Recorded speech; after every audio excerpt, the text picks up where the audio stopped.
What's up? Well, welcome back to another episode of Ooh Ladies First Panel. We is here. We is here. Okay. Yes, it is indeed live. All right. We are here on a Wednesday, but it's all good. Okay. Y'all make sure y'all like up the video. Be sure to come on in, subscribe to the channel. Make sure you're subscribing to Bondi and Nisi as well. Okay. Follow us over on social media at Ooh Ladies First Panel. If you have any questions or anything, send us an email at oohladiesfirstpanel@gmail.com. Okay. Are you ladies ready?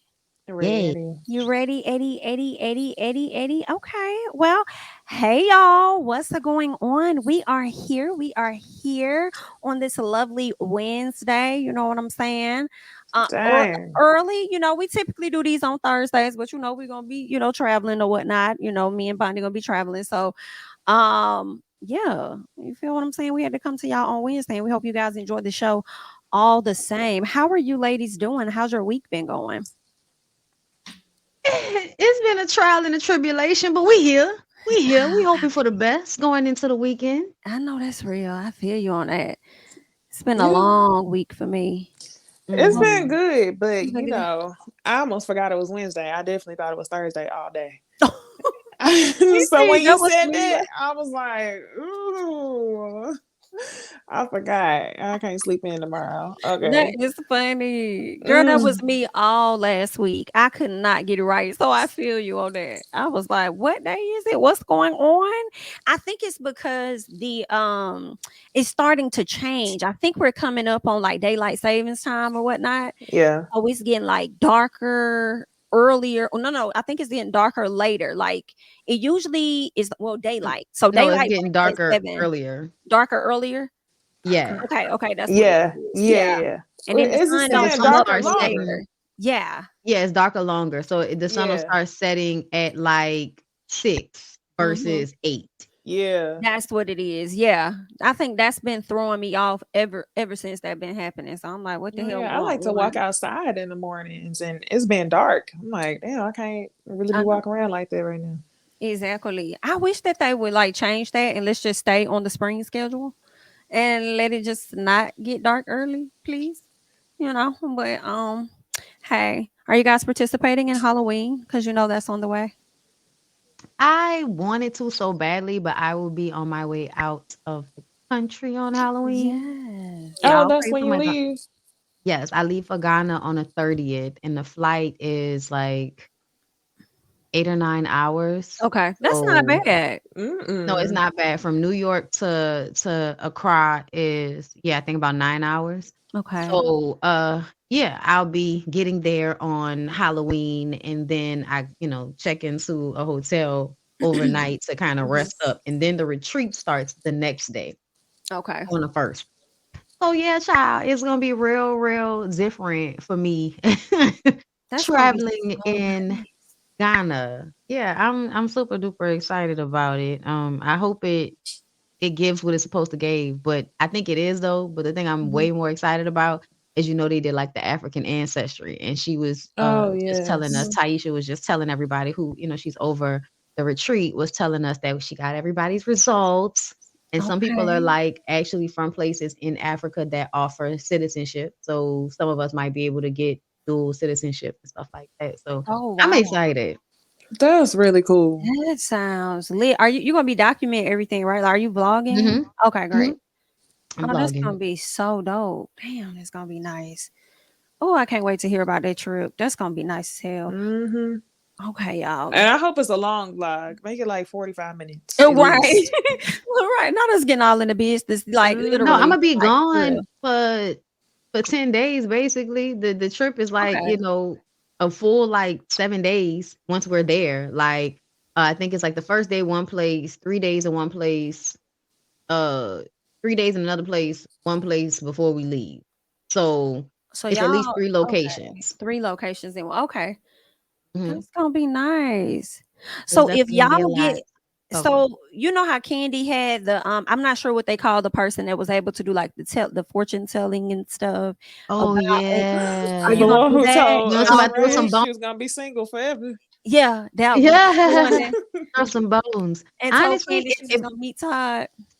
if I get an opportunity to, I might. I'm gonna have to ask Taisha about that because I would be down for it. But I'm also doing a past life regression when I come back Mhm. to Neoshi. Neoshi is a like a somebody that puts people under hypnotherapist. She's a hypnotherapist. Okay. And so she does like these hypnotherapy parties, like to try to, get people's feet wet. And one of my friends did it and like was able to see their past lives and talk to people Oh. themselves in their past life while being under hypnosis. And Oh. I'm excited because she was like, girl, I feel like she was like, I got killed in almost every life. Like, I don't Whoa. like, yeah, she said I got killed. Y'all can look up the Wow. YouTube video because she talked about it on YouTube too. Black Witch Yaya. She Okay. talked about it when she got hers done. And she got hers like one-on-one. I'm doing a party, so I don't know what it's gonna look like. But it's so funny because I said it to somebody and they was like, oh my god, Yoshi. Like they knew her and they knew about it. I was just like, Mm. oh, okay, so this is a thing. You Okay. doing it Who when knows you it's a get thing back, like you that. said? The 12th. Okay. Okay. When you get back. Okay. Yeah, I come Oh back on the 10th, and this wow. is that Sunday right after. So I'm kind of So like, is it the same group of ooh. ladies that you're going on the trip with, or is this? No, this was totally separate, and it was just kind of the way things lined up. Yeah. So that's why I'm like, oh shit. I wonder if I'm really gonna be ready to start these locks in December after all of this stuff. Oh, child, this is gonna be real interesting, honey. This, Ooh, I can't wait. I can't wait to hear about it. I can't wait to hear I'm gonna about it. vlog it all. We Very definitely gonna much be talking so. about it. This is gonna be good. I got you, Phoenix. You were asking if I'll put my you keep missing it. It's okay. This is what I'll do if you don't mind. Because I know a few people asked me for my baby registry. You can either go to my IG page and tap the link, and it'll be the first one. Or when we're done, I'll be sure to drop it in the comment section at the bottom. But sometimes, if any of my primarily Tammy, one of my moderators, she'll come in and she'll start dropping the link and stuff. But just look for it then. But I got you, okay? Either Instagram or it'll be in the comments. But yeah, thanks, honey. I appreciate it. All right, y'all. So I feel like this month has been like extremely slow with like things to talk about, but at the same time, I feel like we have so much to talk about. Okay. But before we really get into some things, there was a birthday earlier this week. And this person happens to be Ursha, baby. a music icon. And y'all know he got the key to the city out there in Las Vegas, which I thought was amazing. So, in honor of Usher and his birthday, I just wanted to ask y'all which one of these songs was the best Usher song? Confessions Part 2, You Don't Have to Call, You Got It Bad, You Make Me Wanna, You Remind Me, or Nice and Slow. You You knew make me not to wanna. put superstar on here. Okay. Okay. Because we already know what that was going to do. What'd you say, Bundy? I say you make me wanna, because that was the one that like locked me in with him. Like when Okay. that song came out, it was over for me. And then also like I just when it comes on, like the way that song comes on, You right. like Yeah, that's a really good one. this is what you do. This is what you do. Yeah, that shit to Yes. this day. To this day. This is so hard. My I goodness. know. Um, I guess, yeah, really can't choose. This is hard, but I guess I'm gonna go with You Don't Have to Call because I remember a specific situation I was in and what I was doing and how I felt and how I was dancing and all the stuff when listening to that. I put it in my little CD player. Ooh, the one with Um, Ludacris? You Don't Have to Call. The one with That's a Ludacris, good one. they got two of them. The one with Ludacris is Oh, my one. Girl, I'm a Nah, not player. that one. Girl, you don't have to call. Oh, all right, okay. that was a good one. I think I would go with Confessions Part 2. It's something about that, like the little beat when it first came. It's something about that. Ooh, and then that album was just like the SHI. So I Because he think did the watch this. Watch this. yes, yes. That was the beat when he did that. Yeah. It's one of them things you could just pick out, like how DJs like to mix music. You know what he finna play next. It's like boom, that sound like Usher coming in. So you just get Yes, hyped because yes. it's like okay, it's gonna go down. I can So always hear it in the mix. I go, yes. So I'm so happy for Usher. That's Yeah. it. That's it. Shout Shout out out to to Usher, Usher, baby. man. Yeah. Happy birthday to Usher. Congratulations on the key to the city, doing the Super Bowl. And hopefully you are really going to be dropping those tickets to that concert. Because I want to I'm be in the ready. building. Mm-hmm. I'm ready. Cause he's amazing. Thank you so much for the super chat. Love says, hey, beautiful ladies, love all your channels. Thanks for all you do, and you make me wanna. Okay, That is a really thank good one. you, thank you so much for the super chat. We love it. All right, y'all. I don't know what this person make y'all wanna do after they were caught out with these photos. Okay. Mm. I'm not gonna say invasion of privacy as you strolling around minding your business, but I am gonna say that it's getting a bit more harder to hide. Now, before you ladies give your thoughts on this, I just wanted to show y'all these photos of what's been surfacing around social media caught by the Shade Room. Well, there are some, people on social media that has some very strong opinions about Miss Holly. So I'm gonna go ahead and just play a clip and we'll check out what this young lady had to say.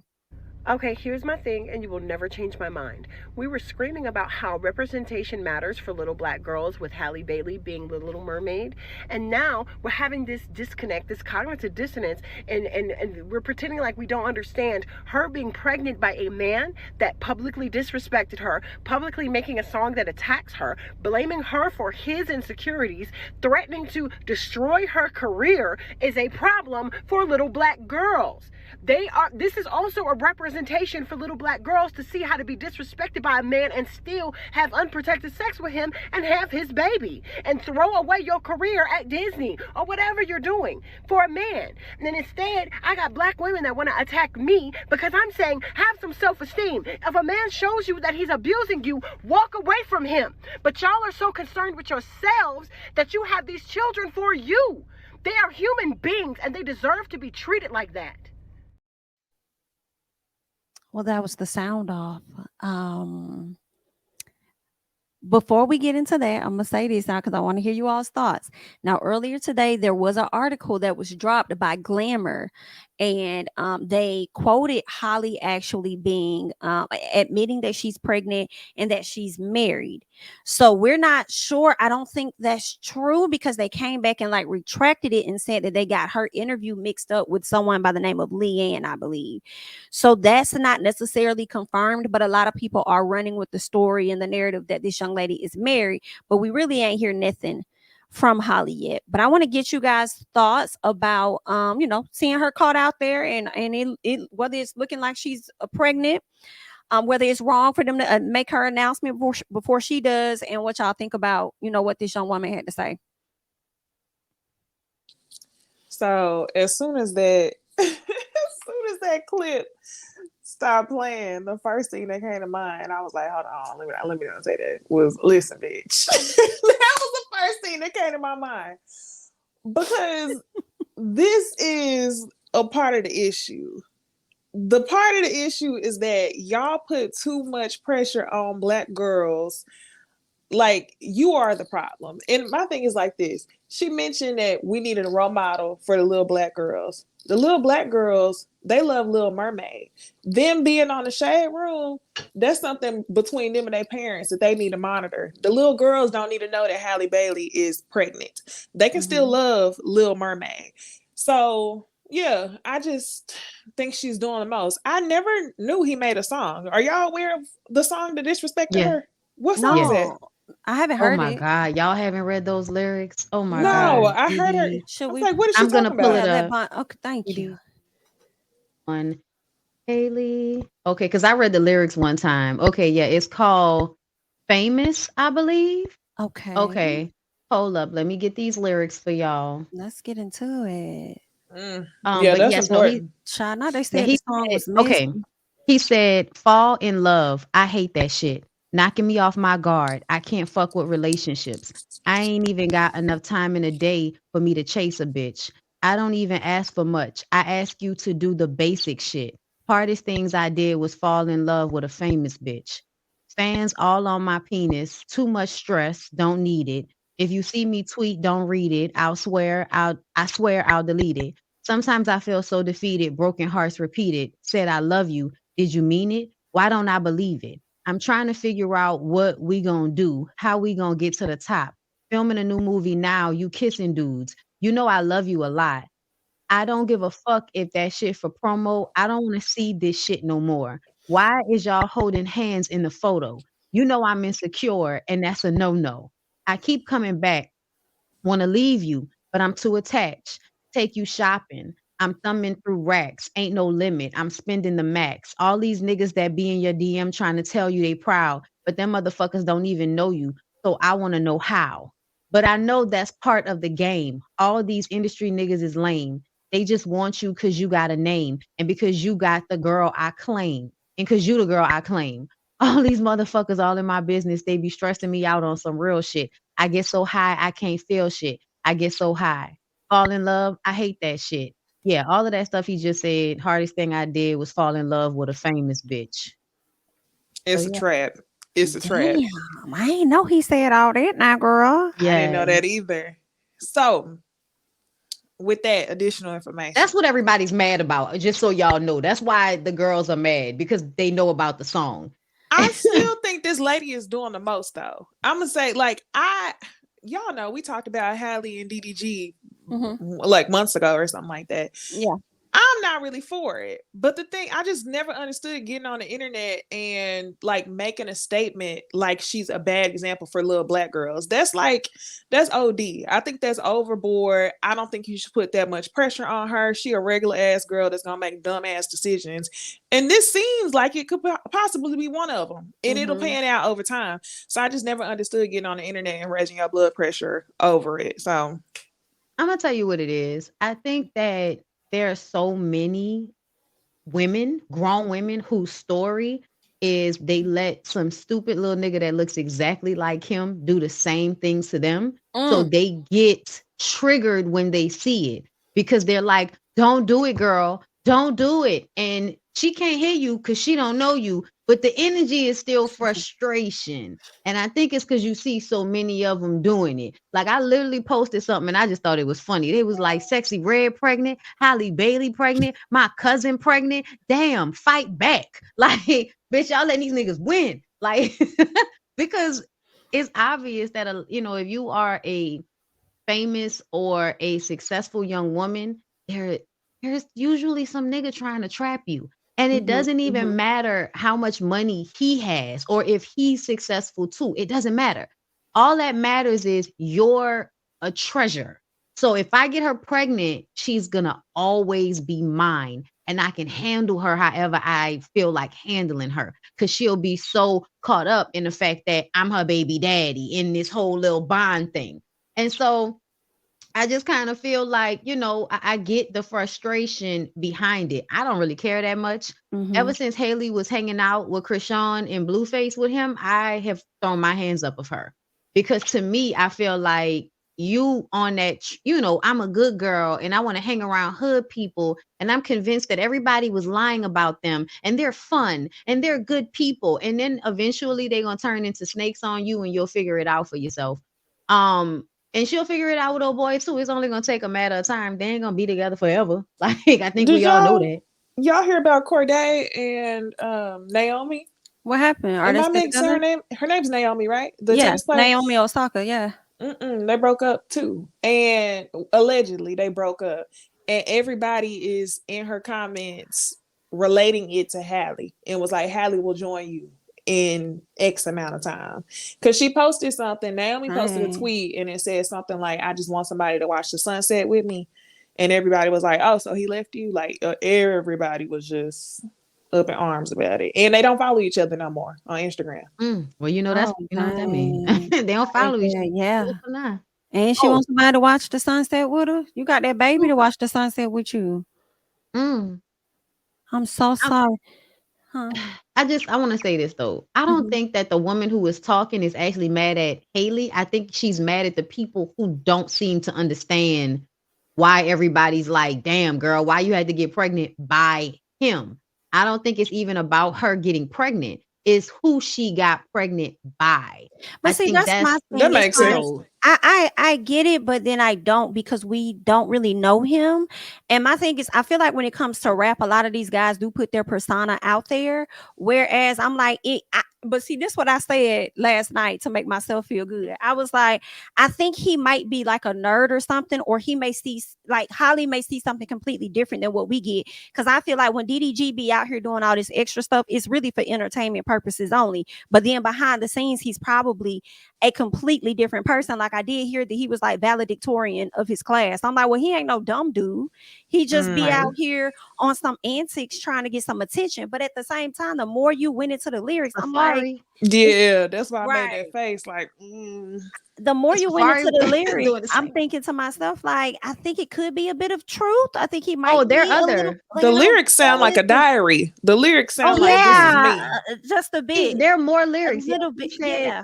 This another one. He said, it's a couple things about your job I want to know. When you shoot your movie, do these niggas turn you on? When you leave the set, do y'all still text each other phone? Just because they filming it, it don't mean that it ain't wrong. What has she played in? The Little Mermaid. Yeah, I know, but I'm thinking like beyond that, what I haven't seen that's her the in a only role thing where she's been a big love interest. No, that's the only thing he's responding to. He's responding to the promo tour that she had to do with the, with Eric. Yeah. And see, this is the thing, right? Because although I feel like it's true, it also makes me like those are his true feelings. I also feel like, did you use your woman's moment, which is still a problem to me, as a clout chasing thing? Because you knew the things that you say in this song, people would think like, oh, it's about Holly. And because it seems like he wants that type of chaos to have more of a conversation on him and her. That's the reason he got with her, because he do these antics on social media, and he was doing it well before he even got with her. So, I mean, I don't know, but I mean, obviously she's complicit. She's okay. She goes along. She sees what he's doing and she's comfortable with it. It was something else I wanted to say. What else has he done was my question. I know a lot of times we talk about him being disrespectful to her and, with women and stuff. And Ruby Red is the only one that I can think of. I don't know if it's been more, but I was just trying to run a tab on all of his stuff, because I feel like it's more than I don't know. Somebody say he best friends with Blueface. I'm like, okay, he is. We're gonna see how he another problem. They hung together. That's what I said. I said that's when I was kind of low key, like I'm not about to be that mad about whatever Holly got going on, because I know girls like Holly. They think they know better. So let them go through it. I think Niecy mentioned that too. You mentioned something about that nice girl. I can't remember what it was that you said though. Like basically them getting passes because they lead with this. Oh, right. Because they come off across the soft. And that's why I think, okay, yeah, we was talking about that, because what we was discussing was her posting these subliminal, like defensive Instagram captions against the world. And everybody was jumping down our throats because after we just simply had a conversation. We didn't even all have the exact same opinion, but we had a conversation about her being pregnant. And the comments was going off. And I'm like, how y'all gonna be mad at us for calling a thing a thing? And I think people just went into protective mode while ignoring the other stuff y'all are talking about, like her hanging with Krishan and Blueface. So yeah, I think that's a good point. She gonna be posting. Me and my baby, we're gonna be all right. We're gonna live a good life. She gonna be quoting Beyonce. He also imply her cooch thing. No, he did tweet something, and then said he did or something like that. I heard about that. That's another thing. That type of shit that you could just like tweet anything, and not everybody wondering if that girl, got hygiene problems. That's too much. Can you imagine though? If Chloe was the one that was pregnant? I thought about that today. Shame for dear God. Say it again. And you shame for dear God. And that's what I was saying. Because remember, I said that a lot of people kept comparing them, and I didn't like the comparison because I was noticing the shit with the DDG boy and her hanging with Krishan and Blueface. So I was like, bitch, the only thing Chloe over there doing is being sexy in the camera. Like, you over here allegedly getting pregnant by a nigga that want to embarrass you publicly. Yeah, I'm feeling like Chloe is the one winning. That's how I felt, but they said I was wrong. I think what's going to end up breaking them up is because he's a person that likes to do these antics for social media and to monetize or whatever. And I think, women, once we have kids, we just kind of grow a lot of times at different paces than them. And I just feel like that's what's going to make her be like, you need to chill the fuck out sometimes. He going to play too much. and she gonna piece the hell out on his ass like Sierra did Future. That shit, when he posted that sonogram and said April Fools, I was like, yeah, she was pregnant then. That was And a real you know she sonogram. wouldn't have signed off on that shit. Uh-uh. I feel like he did that so immaturely. Why would she want you to post? And looking at the sonogram, it looked like the baby couldn't have been 12 weeks or less. And you posted. So if my calculations are right, she probably due before Thanksgiving or around Thanksgiving.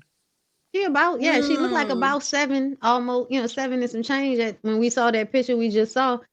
Listen, I don't care about the girl being pregnant, just like I don't care about nobody else's coochie. Right. But we gonna talk about it because Okay. celebrity, and that's what y'all here for. And I just want to say about the video we watched, more so for me, my biggest issue is y'all people trying to make this girl y'all role model for y'all kids when y'all should be the first ones being the role model. And what I don't like is that y'all feel like because she's on television, she's supposed to be perfect. Meanwhile, a lot of y'all parents, y'all kids are looking to y'all to be a certain example, and y'all not even gonna live up to that y'all damn self. So to put all that pressure on this young girl, I don't think that's really fair. In my opinion. And like I said, she ain't the first, she ain't gonna be the last. And the other thing is, if she really is married, that's still not gonna stop people from talking, because you ain't gotta get married just to make having a baby right. Sometimes being married is the wrong damn thing. Girl, so that's and the baby's supposed to be here because the baby about to be here, girl. Okay. Yeah. It's given tied to religion and stuff. It's giving Brandy. It is. It's but giving Brandy lied about her marriage, though. She wasn't married to that man. That man had a whole nother wife. Yes, we are. Oh, we that's married. so embarrassing. Shout out to you. And let me tell y'all something. This is what y'all want, though. Y'all want people to lie. Y'all don't want people to tell the truth. Ooh, and we shall get into those things as well later tonight. Okay, so let's go ahead and move on so we can get to just that. This is a video that I wanted to get you guys' thoughts on regarding a young lady that's about to go out on a date, and it doesn't seem like she's happy about this date. I feel like she thinks that she's worth much more than what he's willing to give her. All right. Do y'all think that like, I don't know. Do y'all think something's wrong with Cheesecake Factory is my question. And did she overdo it with her response to the Cheesecake Factory?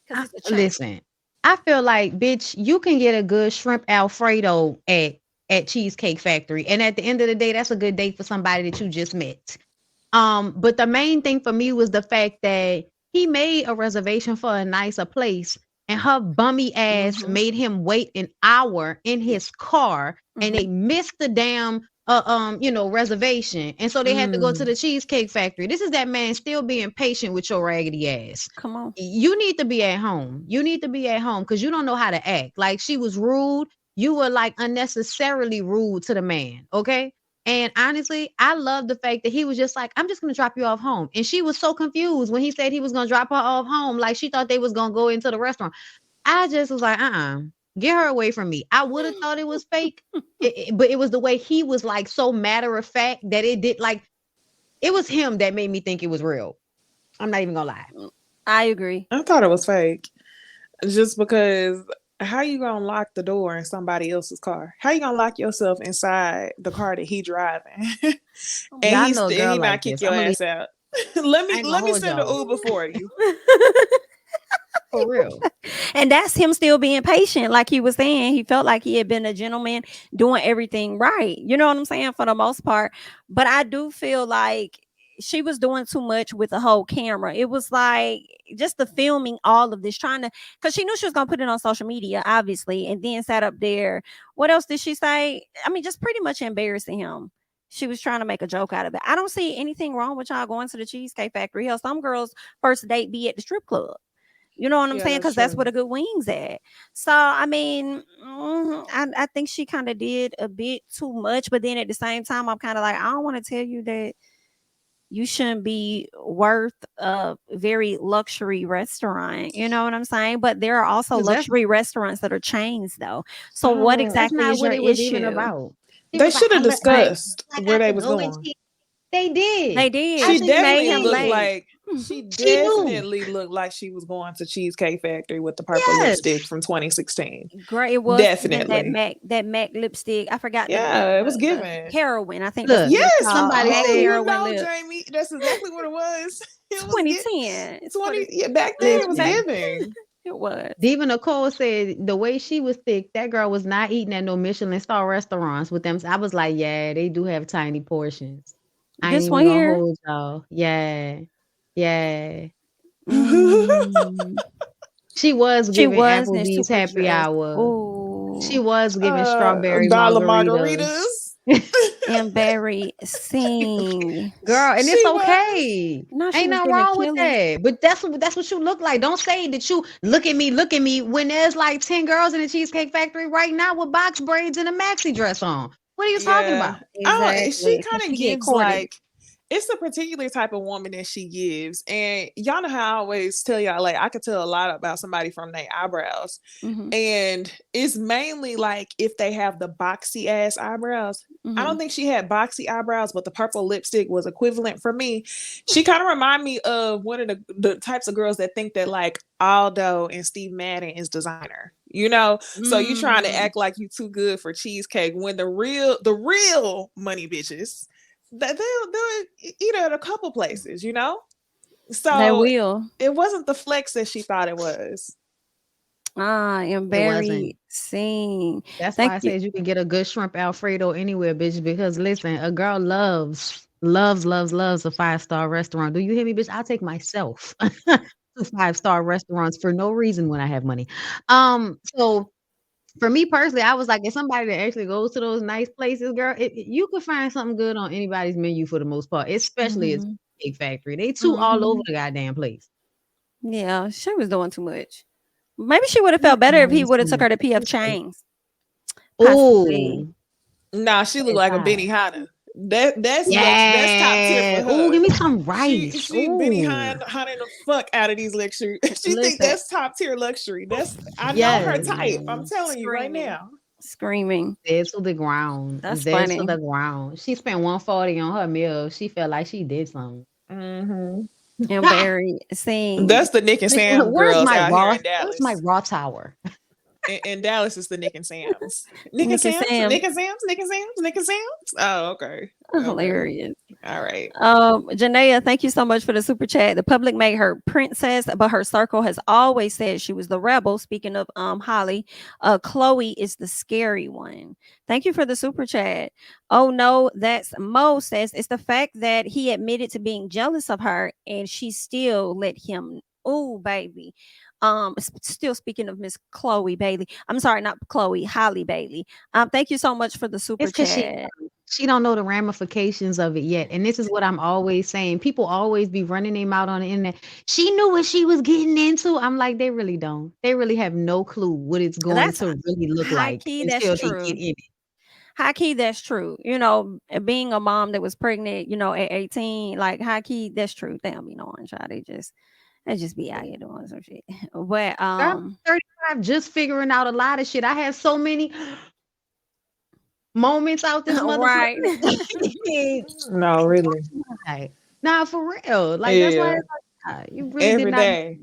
I'm like, damn, I really thought yeah, no. Yeah, no, right. Oh, goodness.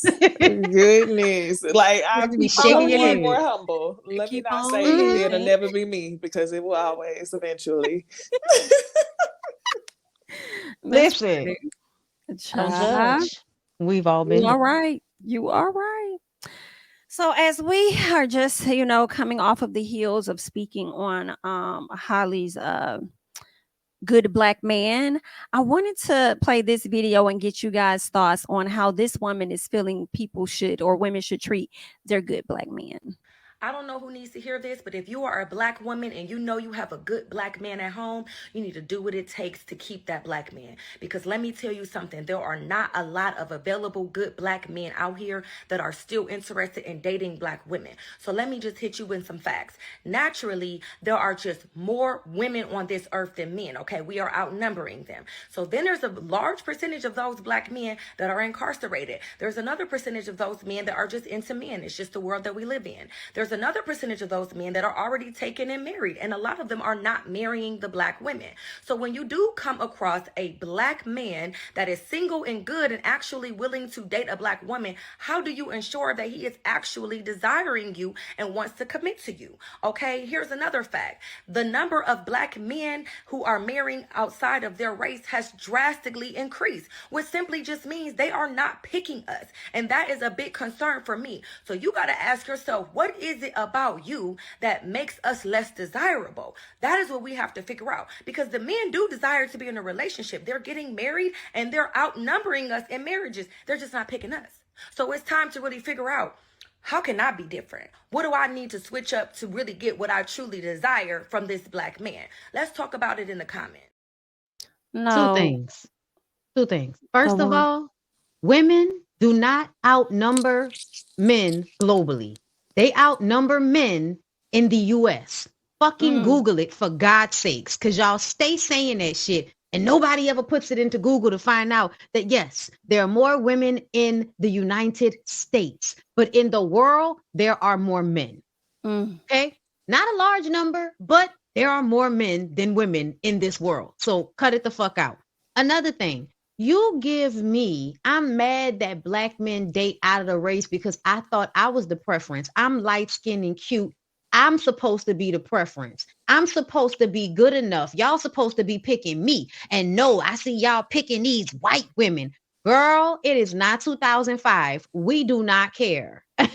We do not care, girl. I ain't got to figure out shit. First of all, I got a husband. That's besides the point. I ain't got to figure out shit. Say that. Come on. Okay? All three of us. Because we don't have to figure out anything. Okay? And that's not to shade nobody. Because at the end of the day, like, if I didn't have a man, I still wouldn't need help figuring out how to get one, because all I gotta do is walk outside. The fuck wrong with you? Right. You tell them. All you gotta do is what, buddy? Walk outside. Bitch. Come on. They're literally all over the place. They're all over the place. And you ain't even gotta be that cute. Please be dressed down in some fucking sweats at a gas station and watch these niggas. Hey, little redhead shorty, what's going on? Little mama, the fuck out of you. Stop it. Yeah. Please stop it. And her saying that dating outside of the race as far as black men are concerned has increased drastically. Well, if it's increased drastically, why don't you look at it for what it is, meaning it's not a lot of them available to these black women anyway, so they might as well also date outside of their race. Like, okay, find you a white man, girl. How do you Asian come? Like, are you just trolling, ma'am? What's going on? Because the Indian men's, girl, the Indian men's and you know, some of them Middle Eastern, like, you know, Arab men and all of that, girl, they love black women. They be, you know, if they over here, not if they over there, but if they're here, listen, we they type of hype too. Please don't get it twisted. It just really irritates me how she's telling women to do what they can, figure themselves out to appeal to a group of men that don't want them. If you do all of that work on yourself, I don't think you should limit yourself. I'm not saying you shouldn't date them. My man black, you know what I'm saying? But I don't think that you should just limit yourself. Like, girl, go out there and get what's best for you. Hell, you know what I'm saying? Like, yeah, don't fix yourself up for one race. Like, highly insecure and obviously single. Because I swear it don't make no sense. Like Bonnie said, black women are not pressed about black men not dating black women. The thing that we get pressed about is when black women are being disrespected as a whole. That shit is ignorant. And I would even say at this point, when I hear people get online and disrespect black women at the total, I ignore the shit and keep on moving, because at this point I feel like they just do it to trigger a reaction. But yeah, it was just dumb. Date outside your race, or I don't know, do some self-work, or else you like, it's no reason for you to say, what are we doing to make them not want us? Right.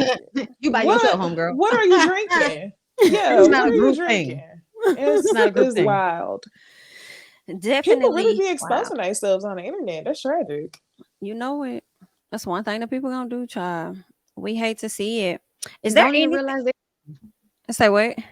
I said, don't even realize they doing it, girl. Just out here thinking that they saying a word, making themselves for the goddamn fool. Yikes. I feel like it's going to be more of that later. girl, because y'all been cutting up for the past week, people.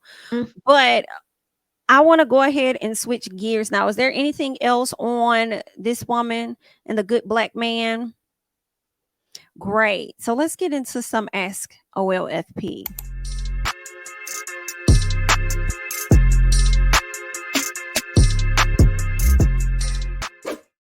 All right, this is coming straight from Six Brown Chicks, and I want to get you guys' thoughts on it. All right, so this one says, I meant it when I proposed to my wife, Lori, last year. I really felt she was the one for me, but I don't like her anymore. Damn. After 6 months of marriage, I can't breathe. Every time I come home, she's there. While dating her, I could leave her just to have my tiny studio apartment to myself. Being married to her makes me feel crowded. Everything she did before was so alluring. Her smile, her body, the way she smells. Now I just loathe her presence. I told her that I don't find her attractive anymore and I think we should open the marriage. I was honest. I told her about her coworker that I've been flirting with and that we want to see where it goes. Lori was furious. Then she cried. The next day she said, variety can make us appreciate each other more. Lori stopped coming home and I thoroughly enjoyed her coworker. Then my mother called in tears telling me that my dad left her for Lori. Baby, I called Lori. I was in shock. Yep, I'm a fucking him. I'm going to give your dad a son he could be proud of. Lori destroyed my family. How to fix this or at least get revenge? Them people be lying. Ain't no fucking way, bro. Like, Yeah. This is something from a telenovela. Oh my God. I would give you a brother. You can't top that revenge. I'm how do I get revenge? You can't top that, baby. I was here for Lori. Listen, if y'all down there, y'all down there. I felt bad for her at first. I'm like, dang, I just feel like I don't think it's anything wrong because I ain't in nobody marriage. I just feel like I don't think it's anything wrong with asking your partner to open up the marriage if that's, you know what I'm saying? I think that's better than just going out there cheating. At least ask them, but I just kind of feel bad that they weren't even married that damn long. And I'm like, you already got to discuss with the lady. Like, why did you? If her, see, the thing is, it sounds like he kind of just wanted it out anyway, because if y'all had been married for 2 seconds and then all of a sudden you just completely could not stand her presence, right, it's given like you don't even like her. Mm-hmm. Like I feel like people who are mature enough to handle an open marriage are people who still genuinely like each other. They on the same page. They want to do other things. They always gonna come back. He was trying to find a way out. And it ain't no revenge. Indeed. I'm about to say, this seems very balanced to me. You fucked her coworker, she fucked your dad. It seems even Steven to me. Damn. And then she not only hurt you, but hurt your mama too. Yikes. Ooh. Girl, that's so messy. Yeah. That's who I felt bad for. Like, damn, look what you did to your own mama. He caused that. He really did. So, son, you should have chose better, for real. Well, okay. So we have one more here. Let's see. Let me get you guys' thoughts on this one. It's, am I the a-hole for using my mom's death in an argument with my dad? Now, when I was 11, I'm 17 now. My mom died in a car crash. I was at school when it happened, so I didn't know. My dad saw her in the hospital before she died. When I got home from school, my dad told me that my mom was going on a work trip and that she wouldn't be back for a couple of weeks. I remember really missing her. And when 2 weeks was almost up, I was really excited for her to come home. And I was talking to my dad about how excited I was. And he never told me she wasn't coming back. After 2 weeks was up, he told me her flight was delayed and she'd be home in a few days. Eventually, after a lot of waiting for her, he told me that she was dead. It took him 3 effing weeks to tell me. I'm still angry at him for not telling me. I try not to be because I don't know, maybe it was, the grief or something, but him not telling me for so long really effed me up. And I find it really hard to trust him again. A few days ago, we got into an argument because he found out I have a boyfriend and I didn't tell him. He said it's really important to tell each other big things. Otherwise, how can we trust each other? I mentioned how he didn't tell me about my mom dying for 3 weeks. And I think that's a pretty big thing to keep from your son. He said I was out of order saying that, and he's told a few family members, and they all agree. And they keep texting me, telling me to apologize and telling me how selfish and disrespectful I am. Am I the a-hole? No, I don't think so. No, not even a little bit, not even at all. Like, that's insane. That's insane that you would not, as soon as the wife was at the hospital, your son should have been brought there to her as soon as possible. Like, that's insane that he not only kept it from him, but lied about it originally, saying They didn't have a funeral for 3 weeks. That's what I was wondering. That's what it said. It probably was trying to get insurance or something together. I don't know. Yeah, you killed that lady. No, he killed her. I'm sorry. It sounds like it's something that they never discussed, which is why I feel strongly that he's not the asshole. Yeah. Now, like, if it was something that they had worked through, and then the daddy was like, okay, now moving forward on this next, chapter, this is what we gonna do, I'd be like, but even then, it's just like, no, you're not the asshole. Your daddy is manipulating and gaslighting and using the family members, and the family members wild as fuck. To me, I agree. Once he said something to keep from your son and then mentioned boyfriend, I was like, is this about him being gay? Yes, that's how I feel. Is that what y'all mad about? I didn't want to tell this boy we can't keep secrets because otherwise we can't trust each other. But I just want, as a parent, how do you keep that from your kid for 3 weeks and then continue to lie to them? That's just you're definitely not the asshole. Your family is the asshole, though. Your daddy, the biggest asshole, for sure. And whoever else is falling in line, agreeing with his ass, is also the asshole. And I feel like whatever you told your daddy wasn't too different from what anybody else would have told your daddy. You want to have this conversation with me now, but you didn't give a damn about it when I was 11. How about that? But there's that. Deshaun is speaking on the previous the previous Ask OLFP. He bit off more than he can chew and without teeth. Thank you so much for the super chat. I appreciate it. Are y'all watching Real Housewives of Salt Lake City? Nah. Girl, they got a new girl on there named Monica. Okay. I saw her in the first episode. Girl, Monica is a mess. I like her. Is she? Yeah, she is. She's making a splash. But she got into it with her mom this past episode, y'all, and everybody was on Twitter arguing about it because everybody's like, oh my gosh, she talked to her mom so terribly. But y'all, the way, to me, this was like nails on a chalkboard aggravating. You know how you getting into it with somebody and your parent comes over to you like you're a fucking child to shush you. Meanwhile, the person is still talking to you and arguing with you. They're doing it on a calm voice, but they're still having the argument with you. And your mom is like, no, come to the bathroom with me. Come to the bathroom because you're screaming. You're raising your voice. Kids are here. Like, she was standing over this lady. This is Real Housewives of Salt Lake City. They're supposed to argue. Everybody's having their little coupled off arguments, and she's trying to argue with Angie's ass.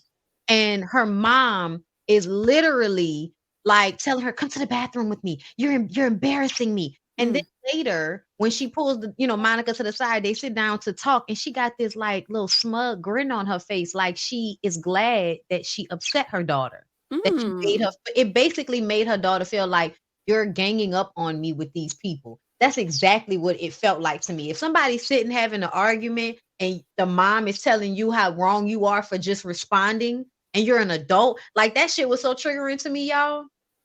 That's why I was like, because everybody, because she ended up leaving her mama there. She was like, find somebody else to bring your ass home, and she left her mom there. So many people was like, oh my God, she left her mama at the place. I tweeted that before I found out she left her. I said I would have left her ass there. And she literally told her 5 minutes later, you can find your own ride home. And then took her daughter and left. No, she did. She did. No, she did. And honestly, I probably would have cursed out. I would have cursed out way worse. I probably would have did worse. I wouldn't have put my hands on her, but it would have been one of those, if you don't get the fuck out my face right now, like, this really gonna blow up on you. Like, damn, I'm gonna have to watch. Who was she arguing with? Angie. Y'all know she's the one who really don't like Meredith right now. Like, So basically, there are rumors about Angie's husband being DL. Angie herself said that her and the husband sleep in a bed with their daughter, and the daughter's like 10 years old or some shit like that, so they don't have sex. So there have been rumors about Angie's husband for years because he's a hairdresser. So Monica and Meredith had this conversation about the rumors because Angie's going at Meredith, and Meredith is like, if she don't stop, I'm gonna say what I know about what everybody's saying about her, her husband on this fucking show. That's all she did was threaten it. So then they turn around and make it seem like Meredith actually said the shit, but Monica is the one that actually came out and said what the rumor was. But Angie said it herself that people have been speculating about his sexuality for years because of him being a hairdresser. So for her to try to turn around and say it was Meredith, it was just kind of like you just trying to have a moment. So her and Monica and Meredith all are beefing right now. How many episodes is it so far? 5? Yeah, 5. And Mary's back, y'all, and they got Mary with foundation that match. Oh, it's hilarious. Wow. Finally. She found out that her son and his girlfriend, who've been living in her house for like a year or longer than a year. The girlfriend been living there too? I believe it. And they're Wait, I'm sorry. You said they've been. They're married. She didn't know. Mary didn't know. She thought that they were just boyfriend and girlfriend living in her fucking house. Girl, big house. They don't really see each other. Wow. I bet you that daddy knew. And didn't tell? She said she saw them running out the house one day and they was dressed real nice, but they never said nothing. He said, yeah, we kind of did it on the low.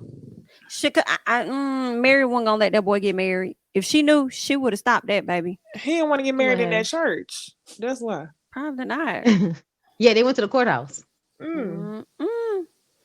So yeah, Salt Lake City is like 19, so he never went to college. I guess what not. He doing. I know he living in her house, and she was like, "If you want to be a husband, you're gonna have to man up because I'm not taking care of the both of y'all." I thought he probably was like 20 something, like 21, 22. That's probably why, y'all. He probably didn't tell her because he knew that his mom would take care of them if they weren't married. But now that she knows that he's married, she like, you're gonna have to take care of her and y'all, and not me taking care of y'all. Yeah. So we'll see. Girl, that is some messy stuff there, honey. Well, what the wife look like? I don't even know. I don't think because they didn't show her. No, they just show Mary having a conversation with her son. So this is okay. So is it the same girlfriend who they was talking about, like the season that before? He bought the purse for? I think so. Okay, that makes sense. Yeah. Well, that's interesting there, girl. Might have to see what's going on over there. The girl did run away. I forgot about that. And they had Mary in court behind that shit. Y'all remember? Yeah. So, and then I wonder if that was still an issue, which is why they decided to go ahead and get married. Because now she married, you can't say nothing. Right. But they of age now. I think they're of age now. They were younger before. They were 19 when they got married, and they were, living together, I think 20, 21, Wow. 20, last couple of years since Mary was on the show. I think that girl was in the house with him. Okay. Well, let's keep going, y'all. Looks like we have over 1,000 people in the chat, and we like the likes to match. So make sure that you guys are liking up the video as we get into TV talk and stuff.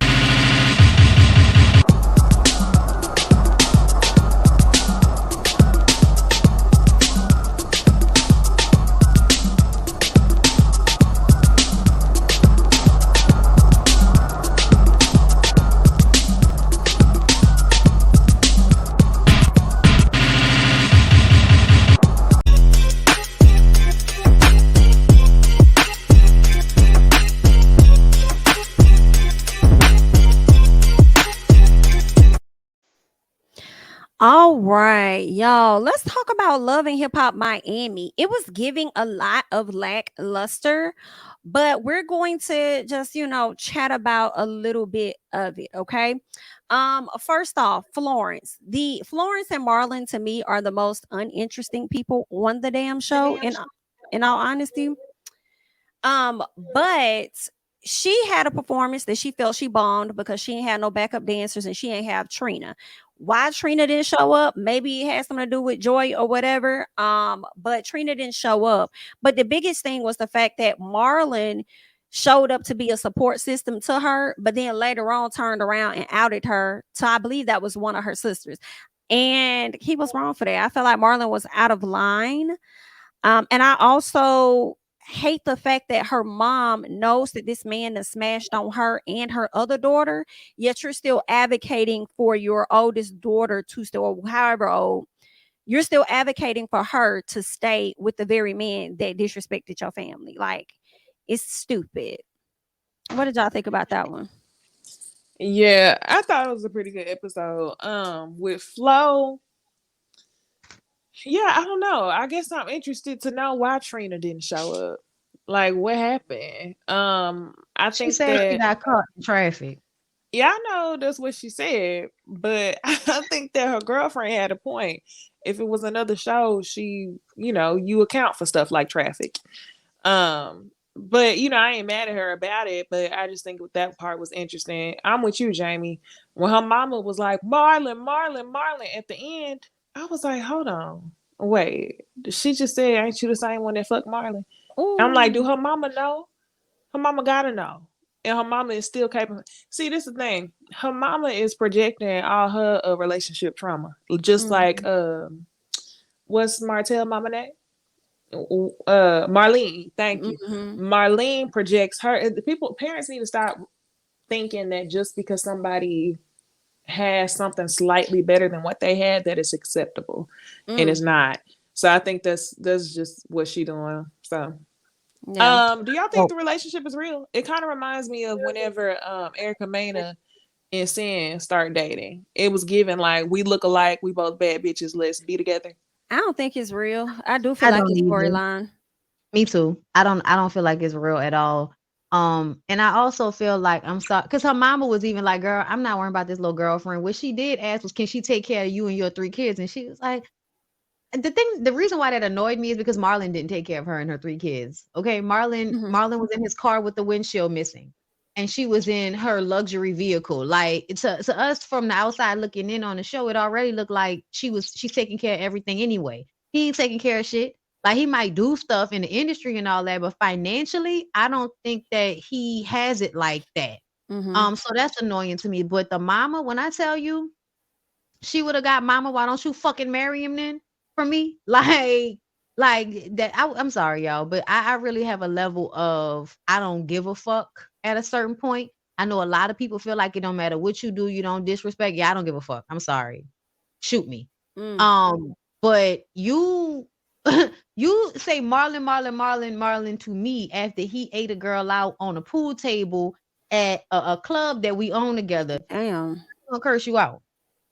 I'm probably gonna curse you out. Damn, he did that too. I feel like smashing on the sister was like even bigger. Where girl, he doing that? Like, god damn, Marlon's He just ate the trash. girl out. They ain't even fuck. She was like, he just ate me out. And that's Yeah, insane to me. For you to be Trifling that as much. fuck. Come on. Yeah, no, you could never Marlon. look me in the face again. Hell no, absolutely not. Ray J and Prinky, they over there trying to set up a Marta and Safari after they done fell out. Prinky over there acting like she just learned that they done broke up, even though clearly y'all already knew that they wasn't talking. And then Amada learns that it was Safari that told, I'm sorry, it was Ray J that told Safari that she was down there messing with her baby daddy. Moral of the story is they had a conversation. They are in a better place, but I still don't see their relationship advancing or going nowhere. And I wish that Safari would stop wasting people's time like he's really here for commitment when he's not. But Amada, you don't make great decisions when it comes to men either, and you're stupid to me, and you're digmatized, so you're gonna go along with whatever.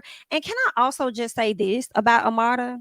She is becoming annoying to me the same way Spice is on this show.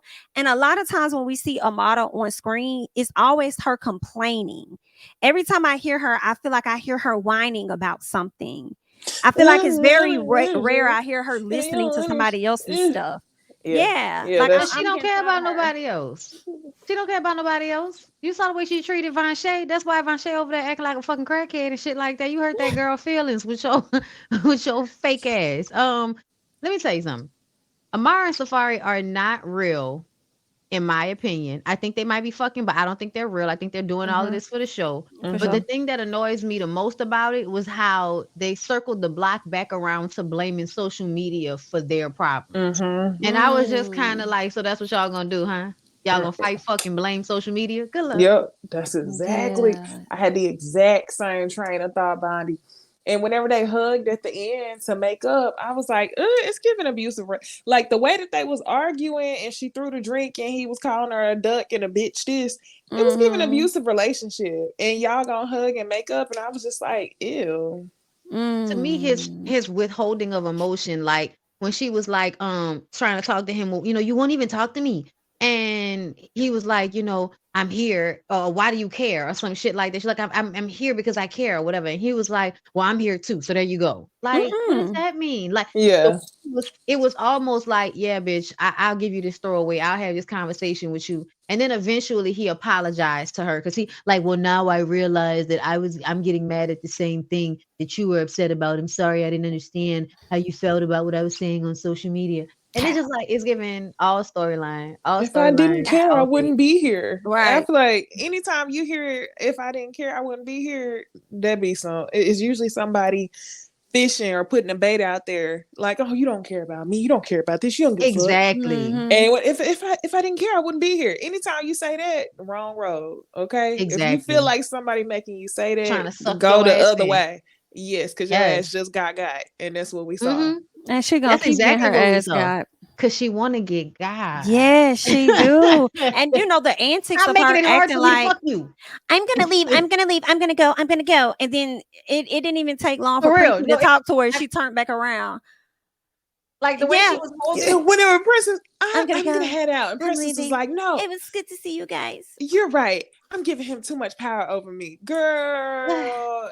Telenovela. Girl, y'all get the fuck. Telenovela. Girl, At they the be over beginning of there every hunching episode, oh my God, down. Mia, my life is so terrible. Oh, Dios míos. Like, that's what she be. Yeah, she's a telenovela. Yeah, for sure. She is. What else happened this episode? Suki had to sit down. The meeting with that woman, can't think of her name, had an interview. Lady Super Star Sandy. Super Cindy, thank y'all. She was sitting down with Super Cindy, and Super Cindy brought up, everything she's been working on. I think she had just got back from London working on her new song that she's trying to, I guess, go pop with or whatever. But she keeps being faced with her past and her antics and different things that she's done. We see Suki break down at a later time because she really wants to shed her past, and she can't seem to shake it. But the thing is, to be Suki, you keep doing some of the same shit. So it's like you can't do the same thing and then be telling people you don't want them to talk about it. Like, what the hell do you want from the people? Like, what do you want? So I don't know. I kind of felt like, for me, and I hate to say it, and I'm gonna let people say what they want. I felt like Suki was acting in the end. I felt like she was acting. I don't know if she was really emotional. I mean, when she went behind that door and the producers went in there, I was like, okay, maybe she crying for real. But I don't know. I don't believe Suki, because Suki say one thing and her actions say something else. I don't think she was acting. But what I did, okay, I don't know why this stuck with me because it wasn't even really that important. But it was funny as hell whenever she said, let me see the what she said. She said, let me see the whack ass notes you reading off of. And the lady scooped that chair back on the 4 wheels. She slid all the way back. And then she was like, fine, read them. I don't care. Nah, bitch, you was running. You was running. The way you slid back in that computer chair. Right. Okay, that was funny. But yeah, Suki has to be delusional if she thinks she gonna hop up on somebody's interview and not be asked questions about the past. That's insane to me. It kind of made me think about Black China. Like, people gonna ask questions about Angela now. And low-key, it made me think about even the interviews that we do. We don't be telling people the questions we gonna ask before we do it. Now that one person wanted to know the questions and decided to run. but it's fine. That was a long time ago. Mm. So I don't know. It just didn't make sense to me. But the blow up at the end with her sister, I think, was for real because I remember when we did this fashion segment on her, I think last week or the week before, I had said something like, I don't ever think about Suki like ever. And she's literally not a thought in my mind. But I know it has to be like extremely exhausting to be doing shit for clicks. And I know that's what she does. So I feel like that's what that breakdown was for. But is she gonna stop doing shit for clicks? Absolutely not. So I think she got like an internal battle because it's like I've never really, where did she come from? You know? Right. So I don't know. I don't think she's gonna change, but I do think she had a meltdown at the end. I think that was real. I think so too. I think that she's been kind of showing cracks around the edges about how Destiny and Suki aren't really the same person. I think that Oh, the her name's environment, Destiny. her real name is Destiny. And Oh, she, you know, she says that she was like, you know, Destiny just be at home with her kids and shit, you know what I'm saying? And like to have her one man and, you know, has this persona and does these shock jockey things for her to go viral.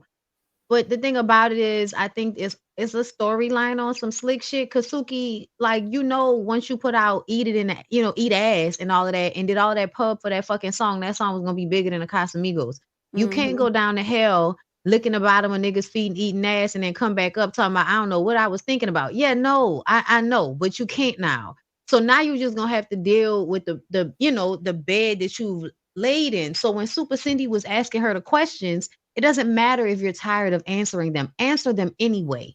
Because this is what you presented to everybody and you want the interview, you're going to have to explain yourself every fucking time unless you don't want to do interviews no more. And then you're going to exactly. have to deal with what that does to your career. But at the end of the day, you're going to have to back up all of this shit you do. And you're going to have to keep answering questions about it. That's just what it is. Now, what I don't like is the way the men come at her during interviews.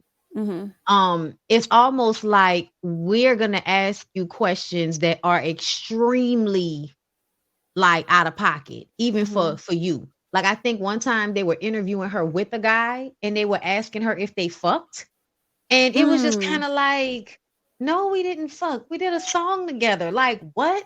Like, but the fact that they think they can ask her that because of her persona, I can understand. And we all know, like, here in the echo. But you know, as a girl, as a woman, you know you're taught how things can play out when you lead with sexuality in such a way. You know what I'm saying? Absolutely. Yep. People disrespect you anyway. Please don't get me wrong, because you get sexually harassed on the job, whether you know, are like Sukihana or not.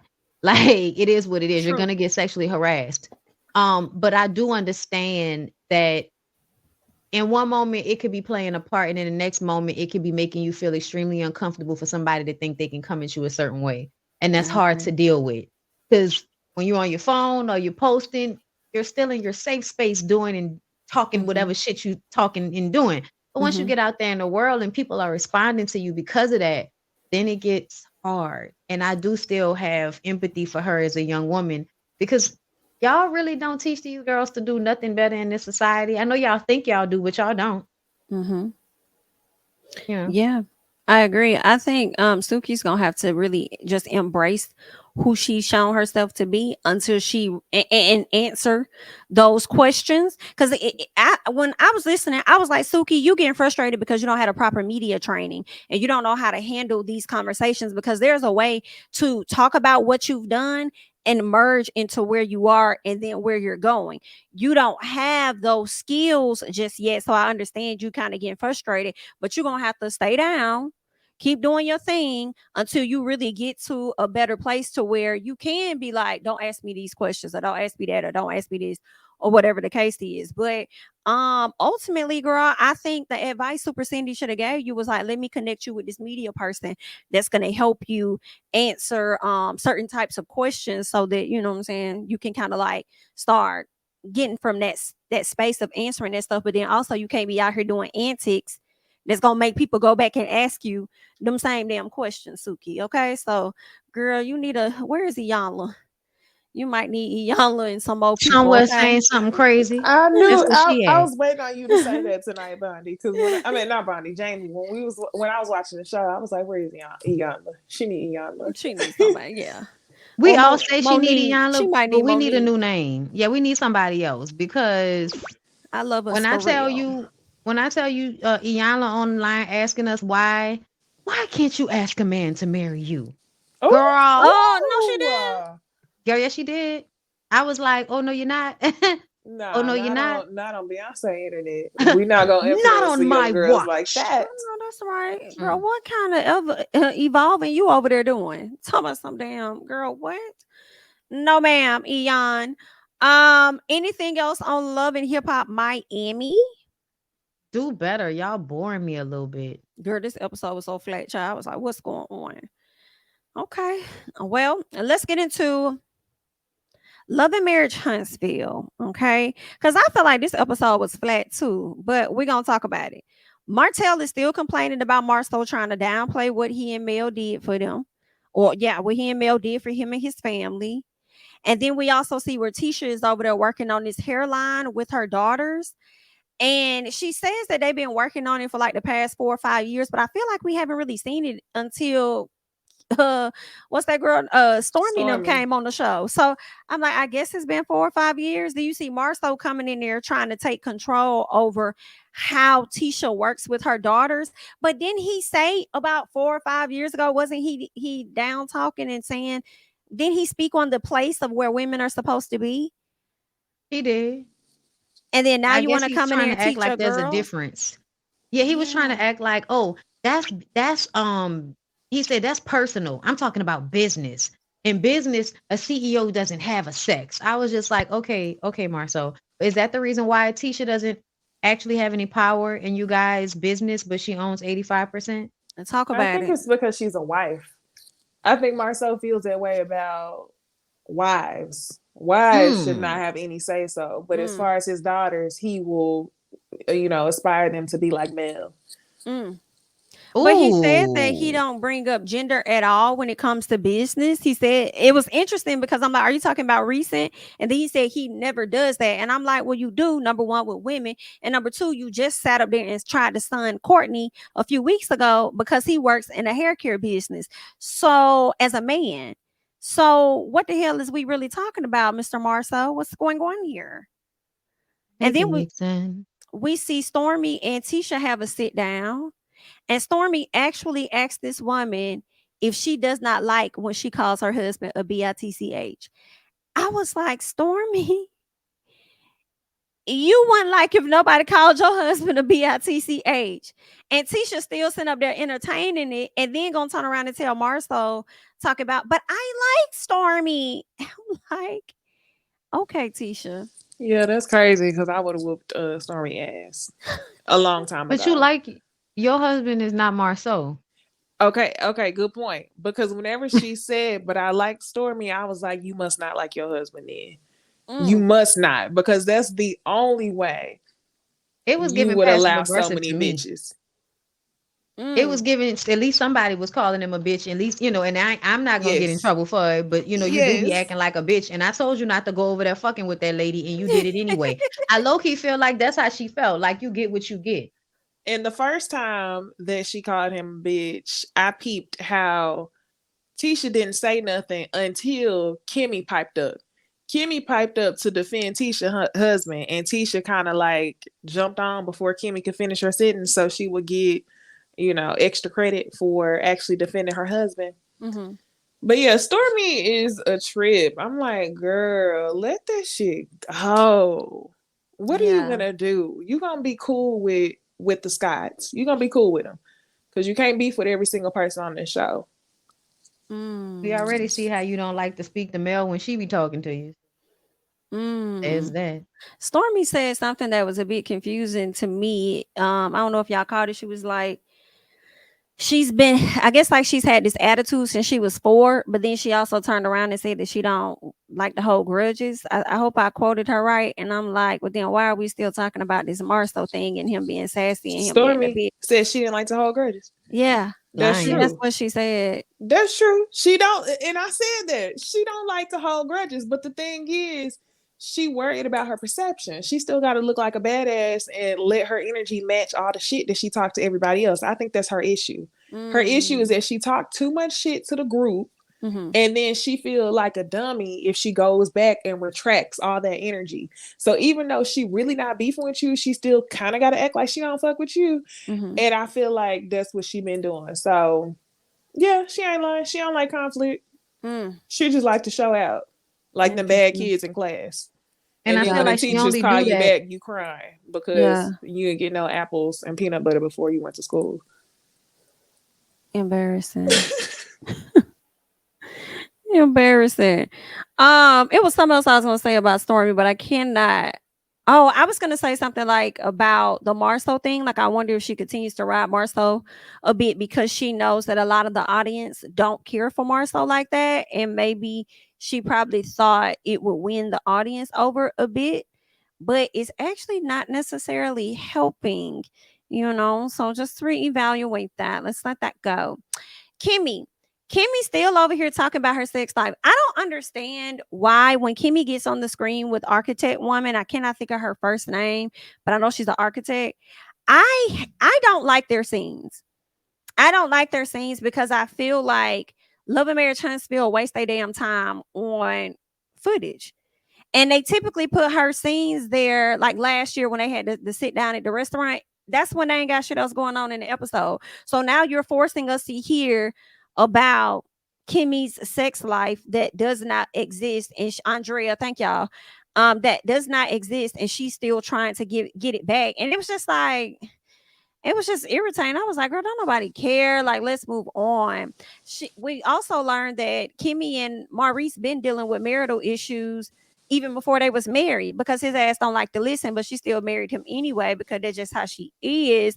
So now she's open to having some type of sex therapy, but high key, she don't think that's gonna work because she know he ain't gonna listen for real. He gonna act like he listening, and then he gonna get back to doing whatever he been doing, like the Scots always do.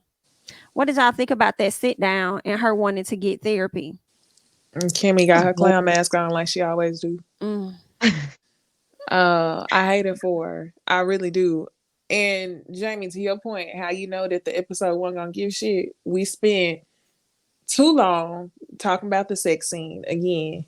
And then we spent too long watching Tisha and Marceau record this commercial. Ooh. Probably 10 minutes of the show. I was just like, I can't. Kimmy, I don't know what else to tell you. I really don't. It's just, I don't have anything else to say.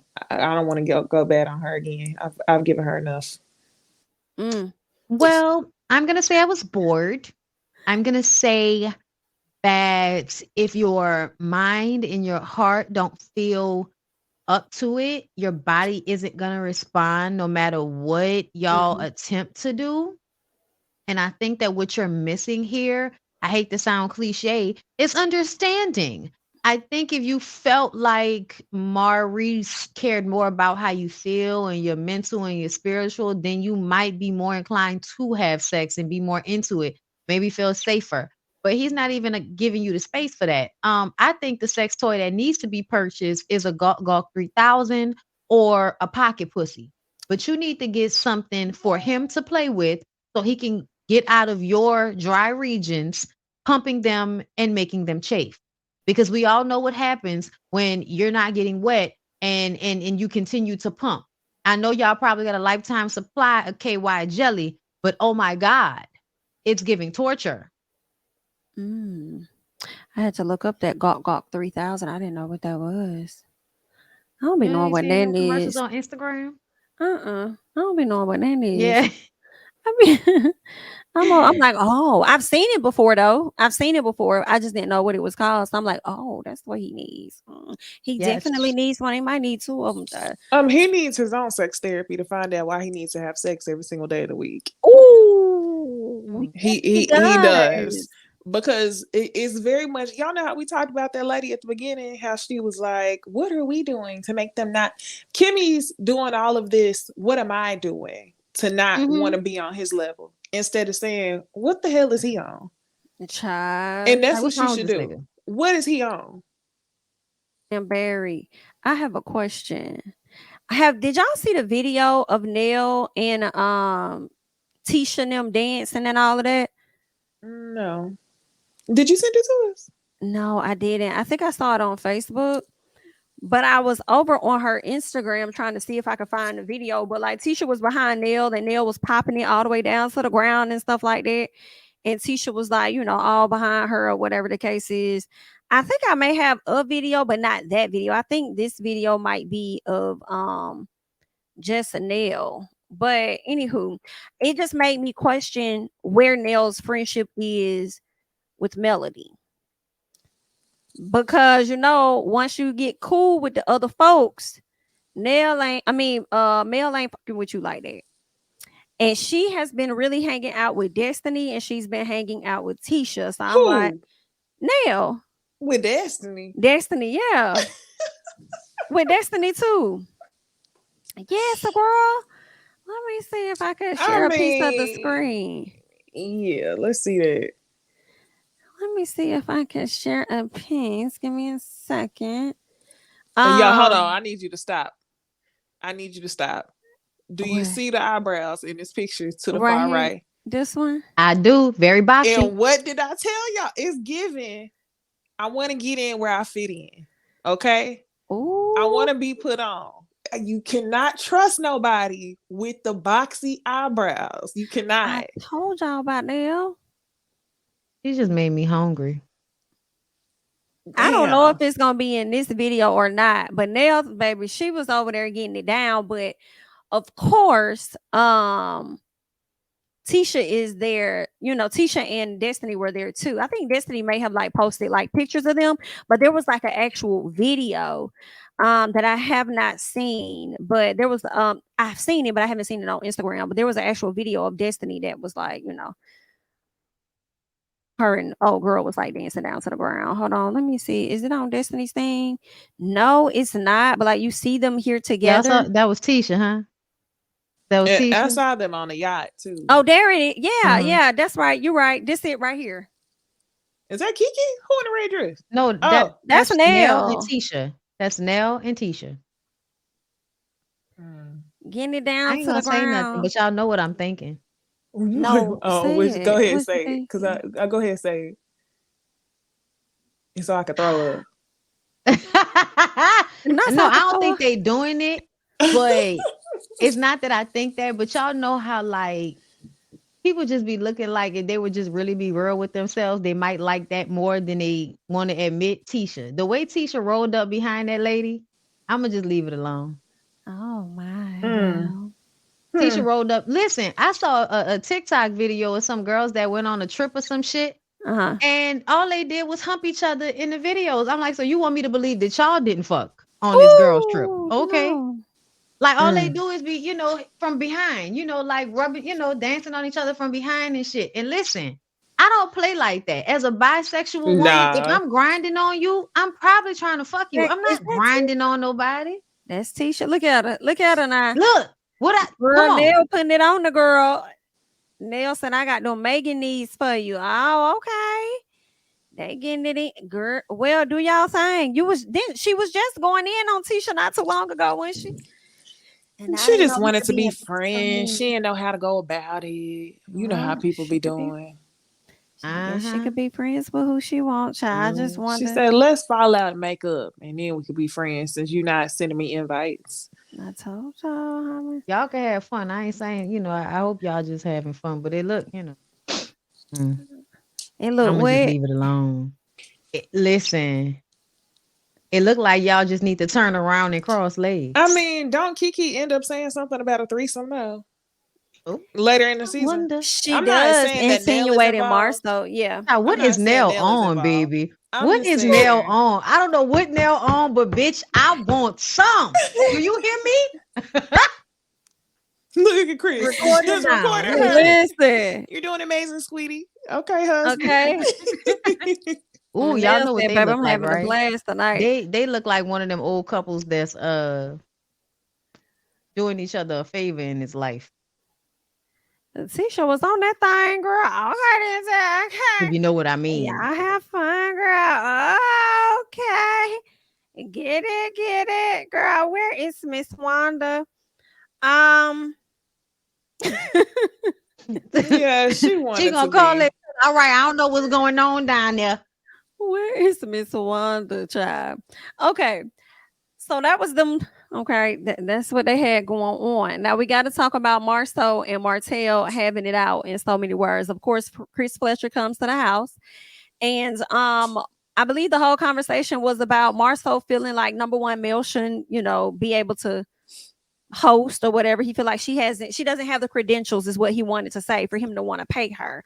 He feels like, and then he's changing it. I feel like he keep changing the goalpost, because he feels Mhm. like people, them having a platform is irrelevant to people that don't have a platform. And my thing is this, Marcel, if that's how you feel, stop inviting people with a platform to come to your shit to speak. If you think that is not going to be valued by people that don't have one, go find a Himself person that's included. successful without one. Exactly. So he and Martell going back and forth. It come to find out, I believe Marcel saying he loaned Martell money. Martell saying that I put this business up here for you to put money in your pocket. I believe more what Martell was saying than I believe what Marcel was saying. I just feel like Really, you Marcel. do? Mhm, I do. I feel like he wouldn't have a lot of the shit that he got if it wasn't for Martell and Mel putting them on. I I believe the both do. of them. Mm. I believe the both of them. But what this thing told me, the reason why I kind of want to give Marcel a little more credit for what he was saying Mhm. in that scene is because I felt all along that Martell was just trying to attach himself to something great that Mel had done, which was put these people on.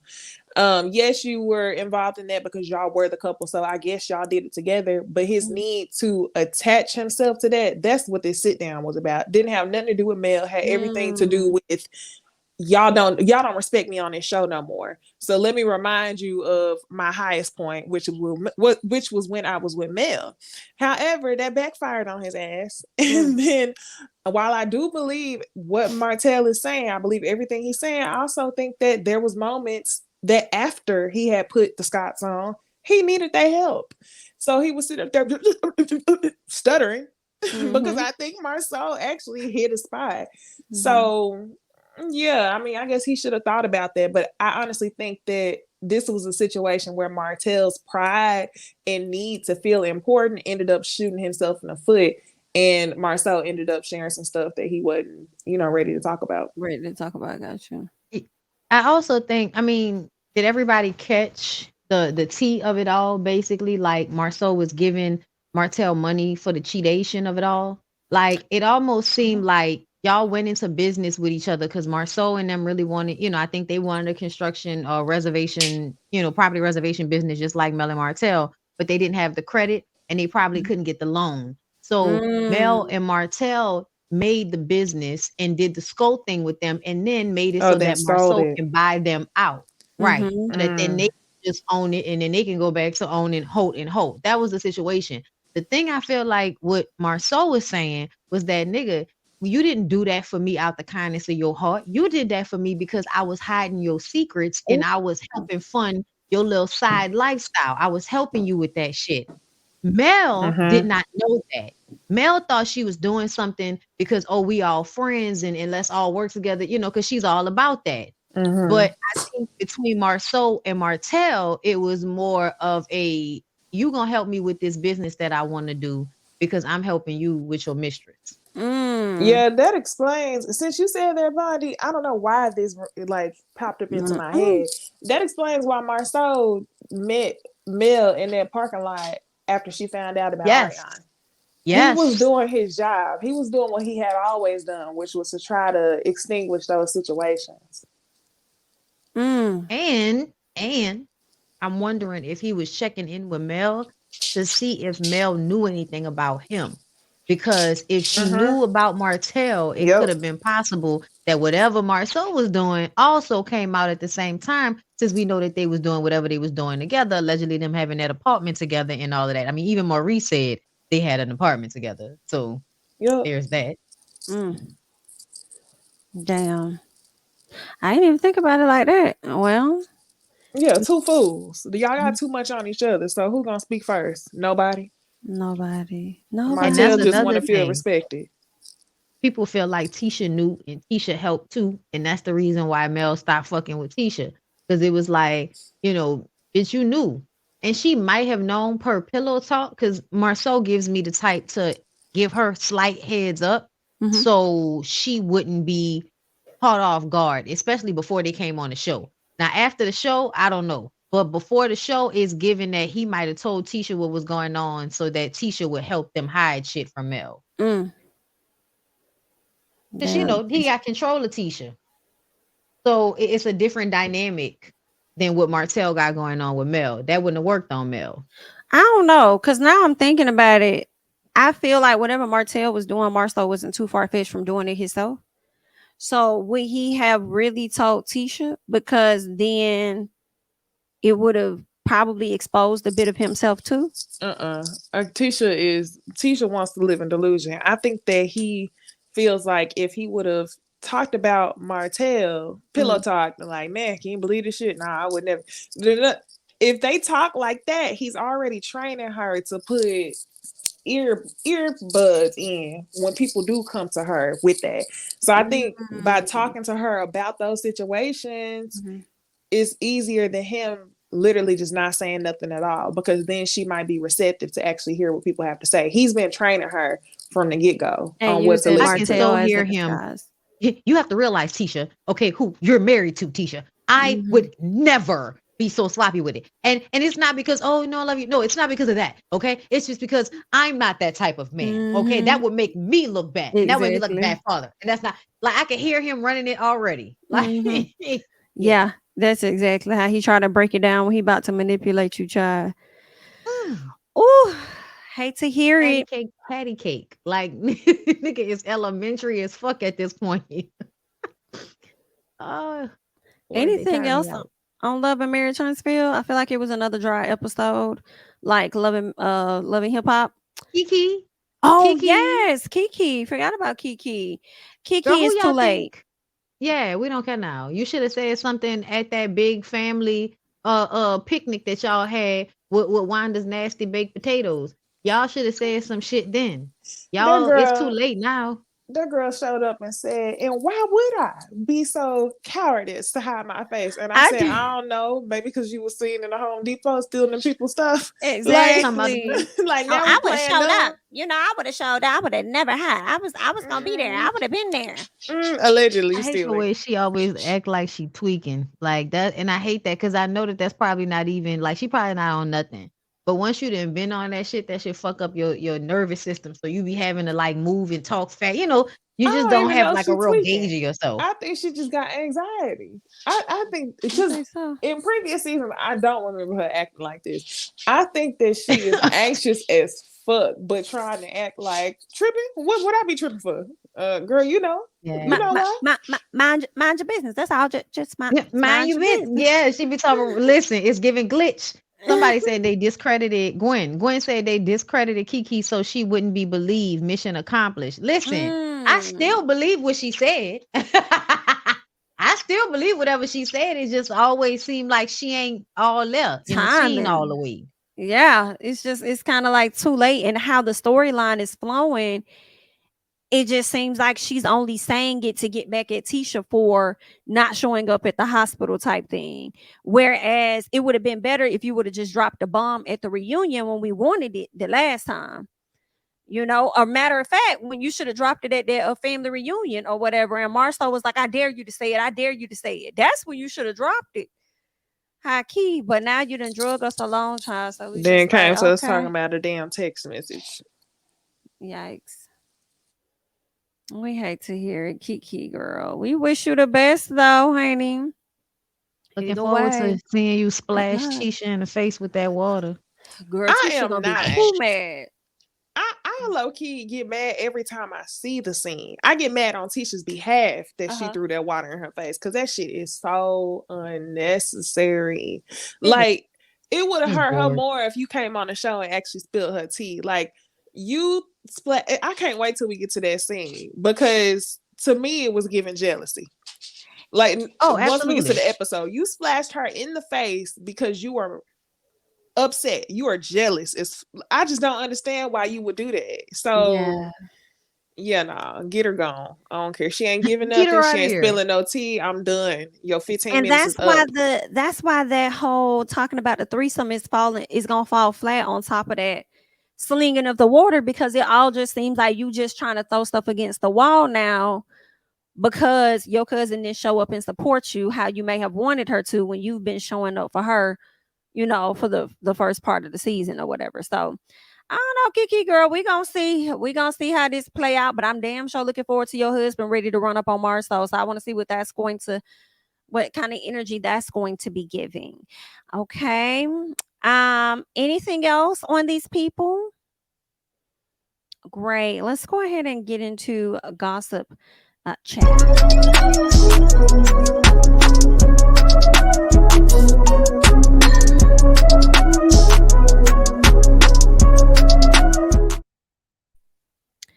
All right.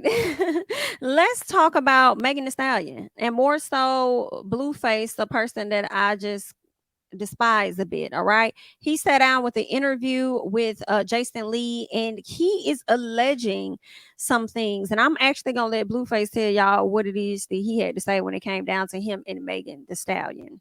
What did you think about his mom wanting to hook him up with Megan Thee Stallion? What I think about it, it was a clout reach. Mm-hmm. Yeah, I mean, clout reach went backwards. Like, it's cool. I already been there and done that. Been there and done what? Exactly. Next question.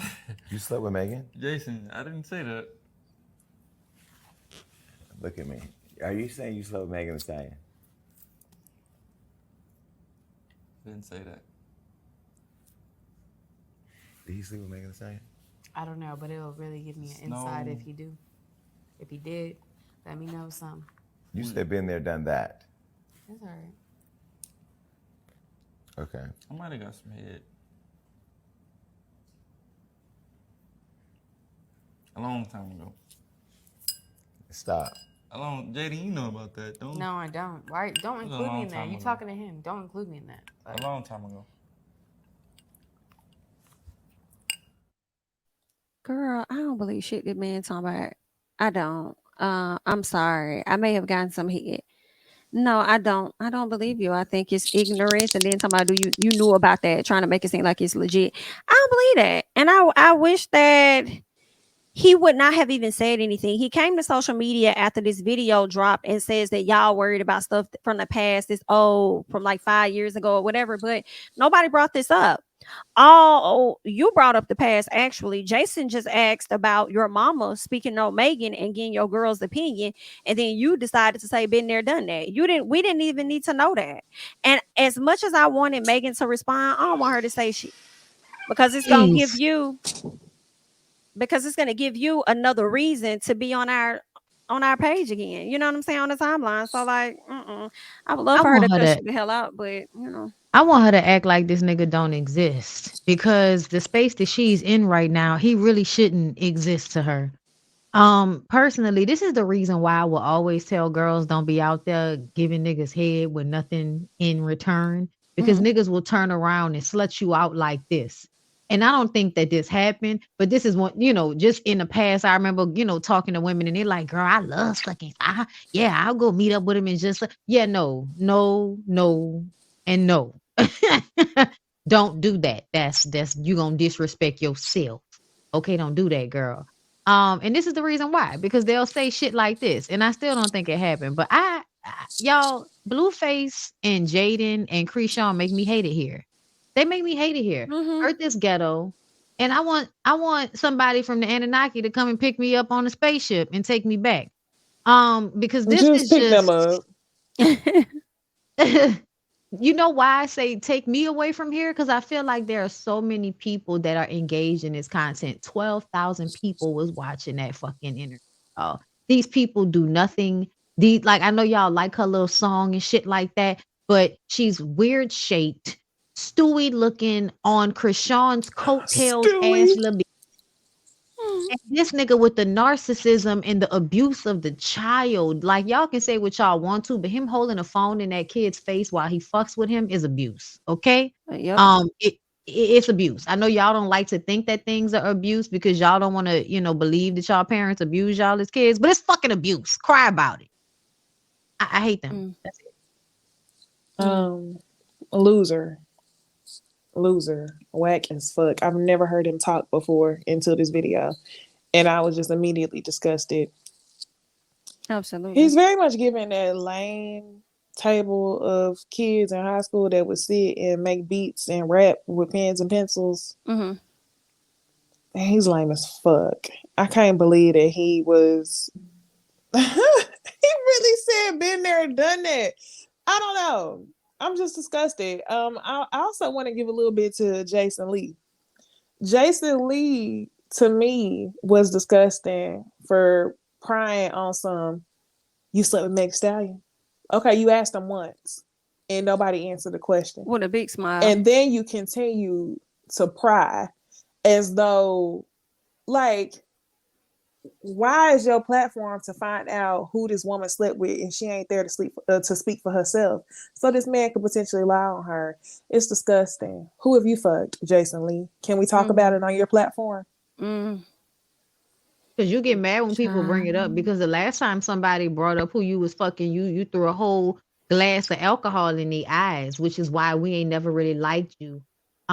Because of that. I'm glad you brought up Jason, because essentially I feel like I respect the fact that, everybody got to make their money. So you're going to bring these foolish fucking people on your platform to make them feel like they're important when they're really like not.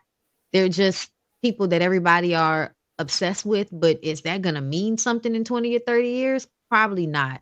To me, what I can't stand about him is how much glee he had. Because I think that would degrade her. And so the fact that y'all look for opportunities to degrade women who have done nothing to you, who are minding their fucking business, is insane to me.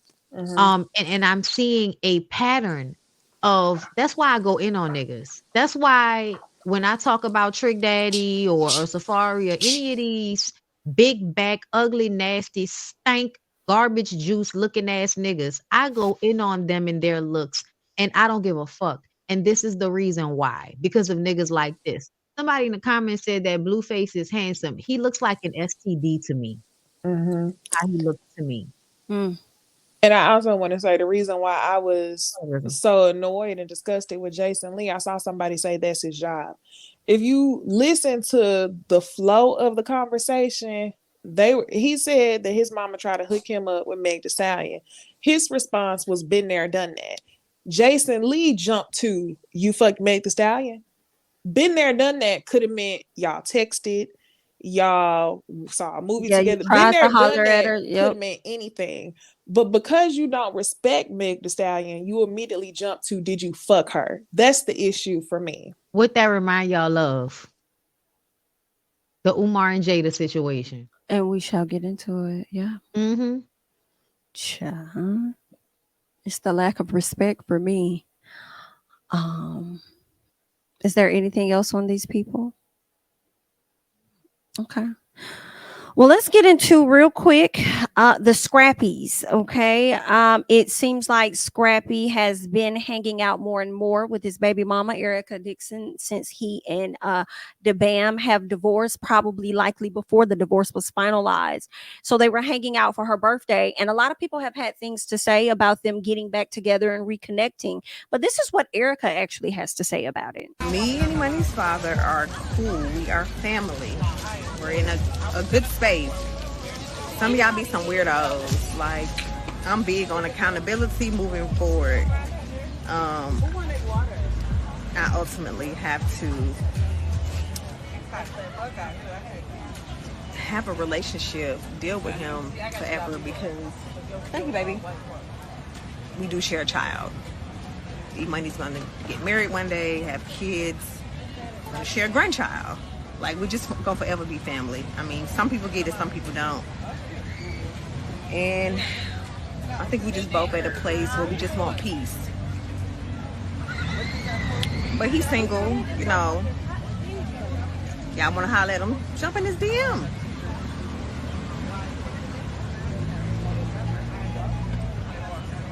Anybody want a shot? Shot o'clock. I do. I want a shot. What I'm learning as I continue to travel and just experience different cultures, our culture, we hate each other and hold on to just anger and resentment like the most. And that's why we don't prosper at all. Don't put this on us. That is not why we don't prosper. What, girl? This is shit I can't stand. Leave me out. Ain't shit ass baby daddies. Okay, bitch. So because I don't give an ain't shit ass nigga that tried to get my kid taken away from me access to me after he does such things, that's the reason why our community not sticking together and growing, Erica. Girl, I told y'all them people was fucking. Go ahead. I told y'all. I just got one question. That's all I got. I just got one question. Erica, you did say, you know what I'm saying, I'm here for you, girl. I don't dislike you or anything. You know what I'm saying? I just have a question because I'm like, you saying that y'all have a child together who's an adult now. Y'all gonna always be in each other's lives. I was just wondering, are you gonna take trips with the other baby daddy that you have? Is what I was he on the trip too? His and wife. We didn't see him. Have we ever seen him? I was just gonna ask about that part there. It's all I wanted to know. But I'm gonna let y'all grown, y'all do what y'all want to do, but you ain't finna disrespect me, talk about me, talk down on me, try and take my kid and think I'm finna be on a trip with y'all. But you know, everybody forgiveness is set up different. So if that's I ain't got no problem with forgiveness, but I just want to clock that 5 minutes ago, y'all was dragging the fuck out of Bambi for not liking Erica, and here we are. Here we are. The ink is barely dry on that divorce decree, and you already in another country fucking that lady husband. I'm just saying, if we're gonna give E-Money Mama grace, I'm gonna need for y'all to take y'all foot off of Bam's neck just a little bit. I do think the post that Scrappy did to dedicate to Erica, because I just don't recall him ever making like a birthday post. I will say that was really a shot at the Bam. I feel like he made this whole wonderful post about Erica being this amazing person and all of this stuff sexy, because he wanted to, put the R in beautiful, bitch. Beautiful. He said she was beautiful, sexy, smart. She is important, but he still called the police on her and had her investigated for child abuse. Let's not forget that. But she's all about accountability. Girl, where? Because accountability would have been you keeping it a fucking buck about the fact that everything between you and Scrappy wasn't the Bam's fault. Hell out of here. No fucking accountability. Just be talking. You know why? That's why she put the camera so close to her mouth, because she knew he was going to be distracted looking at her lips instead of listening to it out of her crooked lips. Hilarious. I mean, you know, she's beautiful. She has such a beautiful face. She's you know, and she ain't no makeup on. You know, like when the pretty girls ain't got no makeup on, you just be like, so pretty. But still, you saying bullshit, ma'am. That man said, I know we ain't always seeing eye to eye, but you still got a piece of my heart. Okay. Tell me some live it up, Jack, but you out there on the trip with a baby. I'm gonna let y'all grown folks do what y'all do. Jamie. Jamie, can you explain why we think they're fucking? Because I don't think they're fucking for no reason. It's because they were where together? They were on the trip. This ain't the first time they was on this trip together. No, they went on another trip. Right? Yeah. Yeah. To the same place. They go on right? trips. I Yeah, don't know no, if it two was different. the I same think place. they went to it might have been DR last time. I can't remember. But it was for It E-Money don't birthday. matter. So it was out the country. yeah, it was an island. People don't go to the island with their baby daddy and then come back. Oh, we cool now. After all of that hatred for all of them years, it wasn't no saliva exchange. Them people fuck. And you're not gonna make me feel nothing different. The Bam liked my comment when I said that, so I feel like that bitch is just as much she liked validated. your comment. Oh, Bambi liked your comment. Like my real. Yeah, she know. It's very much giving. We best friends. I'm gonna be the one to. If you want to talk to him, I'll put you on, knowing that this is my man. And when he done with you, we still gonna be together. It's what That's it's what it was giving. always giving. And since he just got a divorce, she probably is really trying to be on some low key stuff. Like, we cool. But give it about 6 months. 6 months to a year. I'm about to tell you another thing how I know they fucking around. Because remember when he did the interview with Carlos, he brought up Diamond and he was like, yeah, Diamond wanna know what we doing too. And we saw him on live cooking Diamond breakfast. Okay? Oh, yeah, so if you on live cooking Diamond breakfast, y'all was fucking, period. So to me, it sounded like he was fucking with Diamond, but Erica came in. And Erica is thicker. Erica, she a little bit more juicier. Shit, the connection over there might be a little The stronger. hair is better. The hair is definitely better. Okay. It is giving Diamond lost is what it's giving, but nobody wants to solidify what's going on. And I think they might have unfollowed each other. I think somebody told me that, but I'm not exactly sure if that's true or not. But either way, it's given you was fucking with the both of them like I said you was, and Erica won out. Everybody knows somebody like this. You love that toxic ass man, but you don't want to get your feelings hurt, so you just gonna remain best friend until he get his shit together. And yes, It could be that. It could be that, and then it I could wish y'all the be best. everybody has that person that knows how to hit it. You know what I'm saying? Okay. So it's And like you can't tell me no different. You can't tell me no different about Scrappy. Niggas like him, you can just tell. They can't do nothing else right. yeah, it could be that. Ain't got no job. And that's fine. Ain't no money. Well, that's her boo. All right, y'all. Anything else on those individuals? Somebody say she dressed like it's 06. I am done. Where was she dressed like it was 06? Must be talking about I Diamond. don't know. She too. They saying that Erica don't dress like she 06, so they talking about Diamond dress But like Diamond dressed like she was. Oh, They see. said that shit. I was like, who they talking about? Liv? I was like, they That must be watching it. bootylicious bubble gum. Child, that's what it's giving. Listen. She look young though, young in the face, but the style is ancient. So let's see. What else do we have over here for the people before we get into the juiciest portion? Real quick, I want to chat about Married to Medicine. Y'all know the new season is coming back in a few weeks, so shout out to those ladies. Hopefully it's a good season. We know that we're going to see Dr. Greg and his new wife on the show, and Dr. Greg used to previously be married to Quad Webb.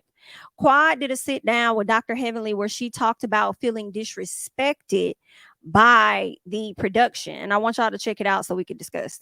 I love Squad maturity level with Dr. G's new wife on the show. How do you feel like? I mean, because to me, it's no secret that this is the first time, I believe, tell me if I'm wrong, that we've had a reality TV show show somebody go through a tumultuous marriage, get a divorce, and then bring back the husband and then the new fiance, which turns into his new wife. Right. That's unprecedented. How do you feel about them doing that? Well, I honestly, I got to keep it real with you. And all the things that you noted and stated have been absolutely true just a moment ago, for sure, in reference to what I've been through and what we see with the ex-husband and the new wife on the show.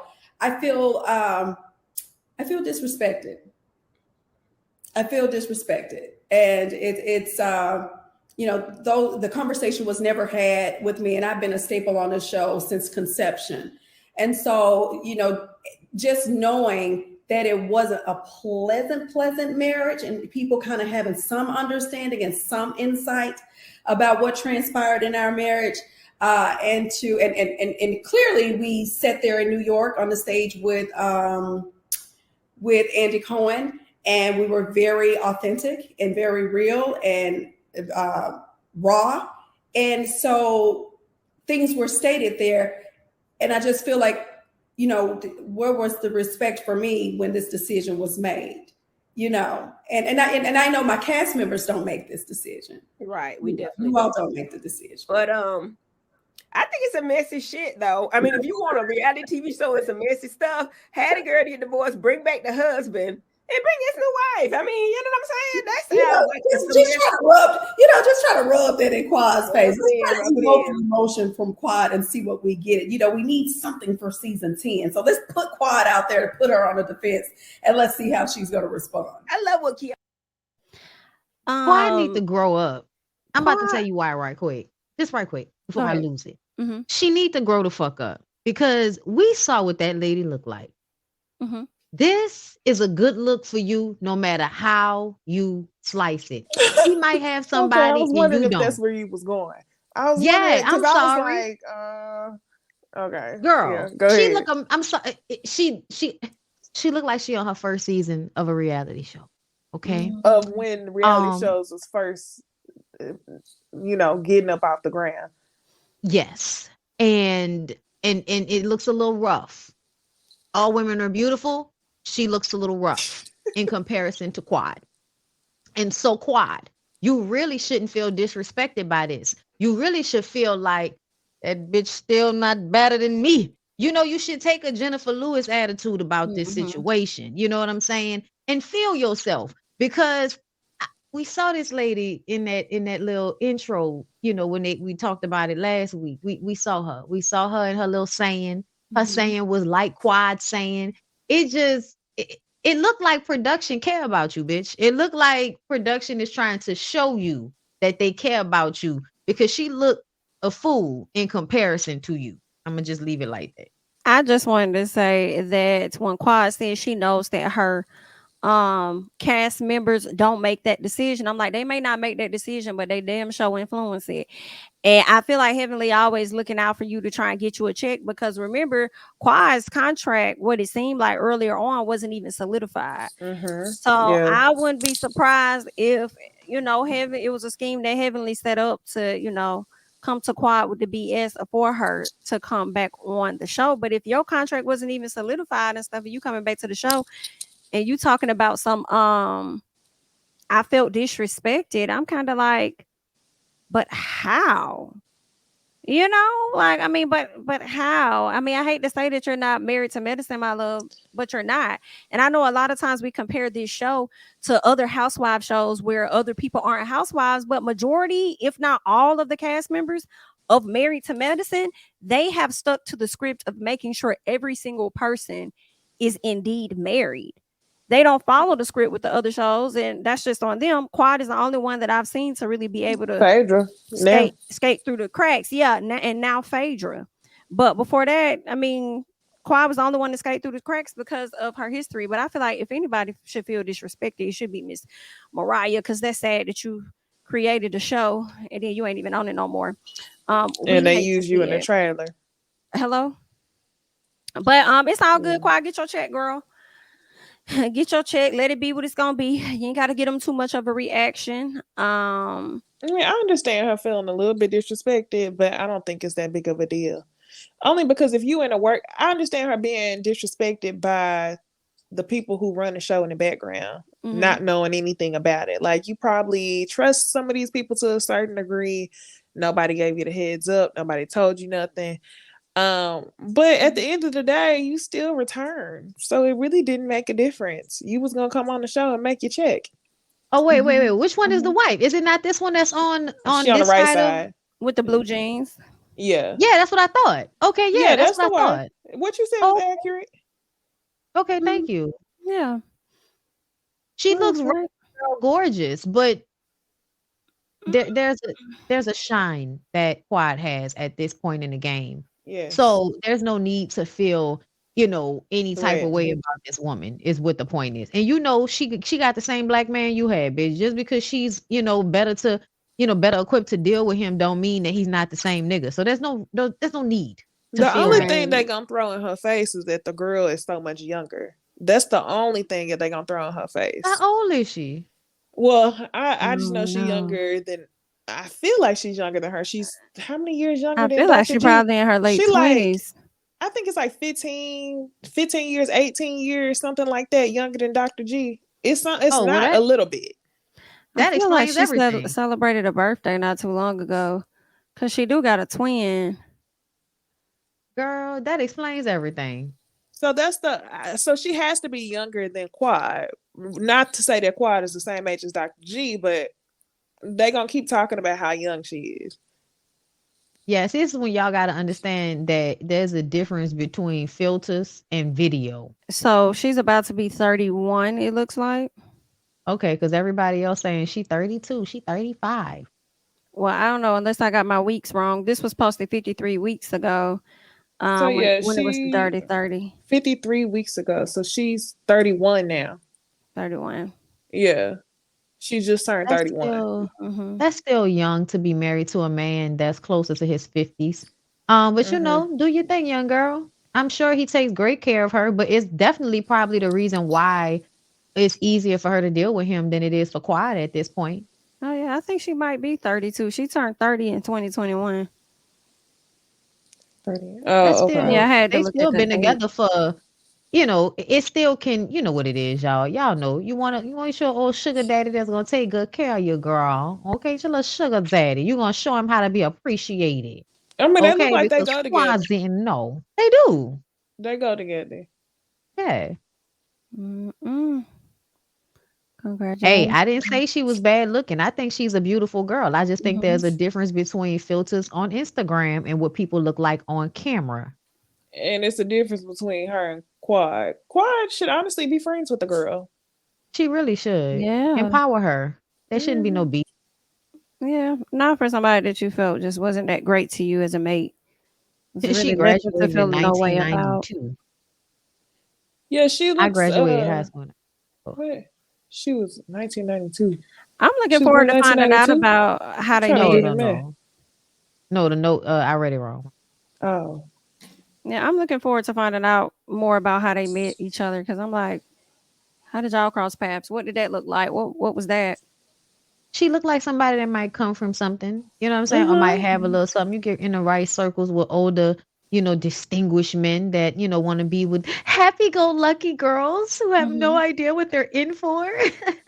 That's what it's giving. That's what it's giving them. So, you know, 31. That still ain't. At 35, I can tell you, you still ain't figured out most shit at 31. All right. Good luck, girl.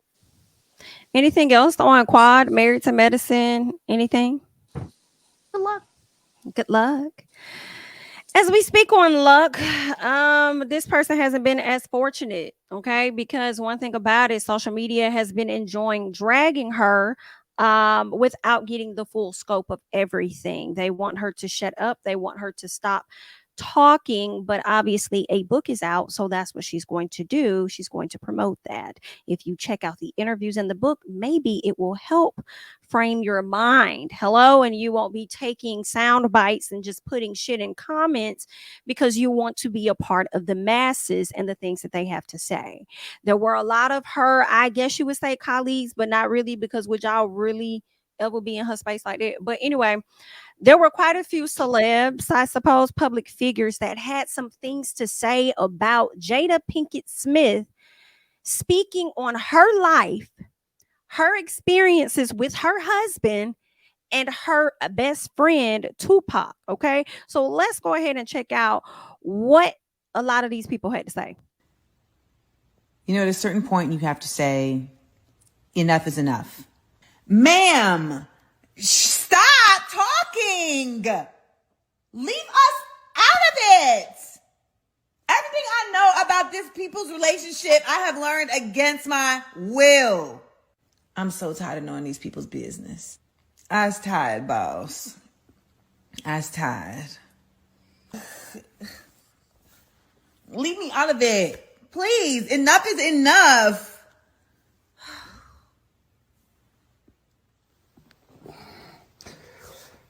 My whole thing is, if you sold crack in the 90s, 9 times out of 10, there's still some crackheads in the neighborhood that can vouch that you was selling that butter. I don't know where Jada grew up at, but we need to go check and see. They got some fiends that can validify that she was selling that thing back in the. She had that butter on the block for sale. Jada Pinkett Smith, that's fucked up. Let's talk about the role of a wife. At least from the perspective of just sparing him. I'm not getting in the right and wrong. It's none of my business. I don't know about them. I don't want to know. But I know that it is uncomfortable and grotesquely unfair to emasculate your husband publicly. Publicly. Coming from an unmarried man. He's Will Smith.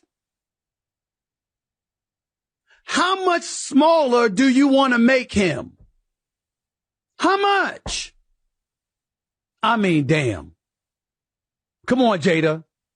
This is wrong. You can't do this. You can't treat that man like that. It's none of our business. Jada Pinkett Smith, I am so tired of you embarrassing my brother Will Smith. Every time you get in front of a TV, you got to do some disrespectful shit that is unbecoming of a wife. The things you say out of your mouth, Sister Jada.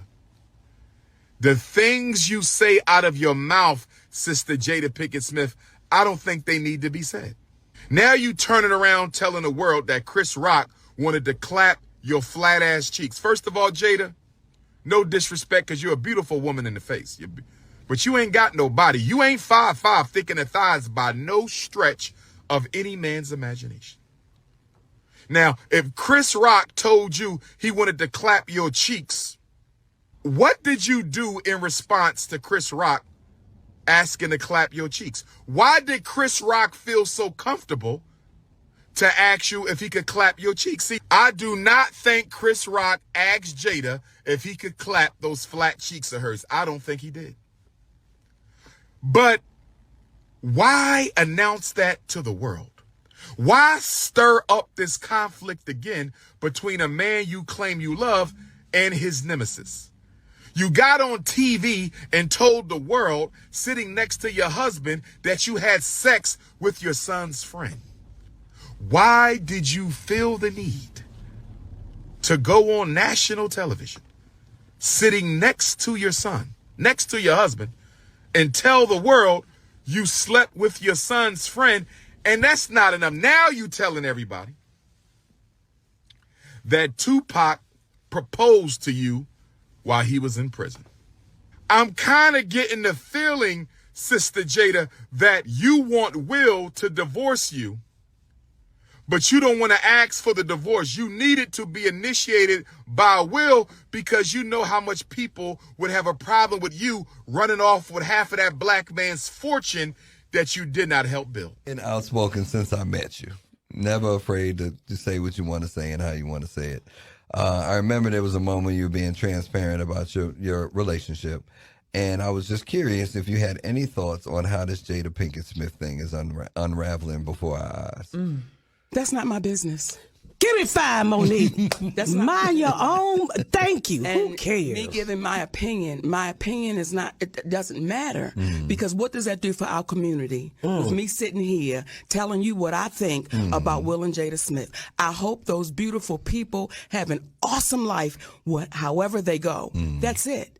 I think if we stop focusing on other people and stop worrying about what other people are doing and how they're doing it, we would be so much further as a community because those type of questions do nothing for us but turn it off the station and go, girl, yeah, you hear what Monique said about Jada and Will? And it does nothing for us. And also, what the fuck Monique gonna say? She already told y'all that her and her man was open at some point too. They closed it, but it was open at one point. And Monique told y'all she like women.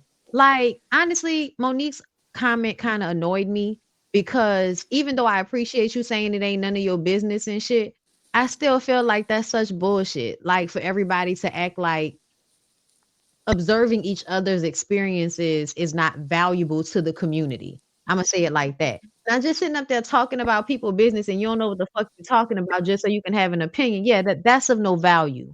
But as someone in Hollywood that had a similar arrangement in her relationship, I think more could have been said that would have been better for the community if you felt to comment on it. But she didn't, so that's fine. Jim Jones, you want receipts on drug dealing? Shut up. Amanda, I'm going to say it again. I am so annoyed with you specifically for having this opinion because you often talk about a lot of things that people don't want to hear from you. You often speak a lot of truths that people don't want to hear. So for you to turn around and tell Jada to shut up when you know good and goddamn well these blogs are taking excerpts from a fucking book that has already been published and releasing it in different orders, then they're titling the damn post differently than what's actually being said in the in the text. Like they're just making shit up. Like I saw somebody on TikTok saying she said that Will's penis was small. That lady never said anything of a sort. And it's insane that y'all have taken it to this level. But the thing that I really want to mention is Dr. Umar. Because what Umar did is what really pisses me off. Because y'all don't understand the Jada thing. Y'all think this is just like for play. But to me, it's a depiction of how y'all hate Black women. And how you hate Black women in the media is how you hate Black women in real life. Dr. Umar told his followers a few times, because he likes to be very repetitive with those retarded ass niggas that he talks to. And he told them that if their woman comes home and tells them that a man solicited sex from her, then he needs to turn around and ask his woman, what did she do to make it so that this man felt comfortable enough to proposition her? When first of all, Chris Rock did not proposition Jada for fucking sex. He called her on the phone and asked her out on a date. And that sounds like, you probably not gonna fuck Jada Pinkett if you go out on the first date with her. You know that. So at the end of the day, that's not what happened. That lady said, no, me and my husband are still together. Even if they were separated, she wasn't fucking with Chris. Okay? Y'all should be looking at her like, that shows she got respect for her husband. But no, you rather act like she's lying because her body is not voluptuous like yours. Oh my God. That's where y'all take it to the next level. Because her titty's not as big as yours. Because her thigh meat not flapping all around like yours. That mean that Chris Rock's skinny, bony ass don't want her? After that man been chasing her since the 90s? Talk about it. Talk about All of y'all wish y'all could smell that lady toes. Like that's how, like, it kills me that all of y'all unattractive, semi-broke ass niggas have Stephen A. Smith. Give me a fucking break. Give me a break. When you show me a working relationship in your life, we can have a conversation on a fucking sports podcast about somebody's relationship. All y'all can suck a dick. Stephen A. Smith, baby, you've never been married to my knowledge, but you want to have a conversation about the role of a wife? That was comical as fuck.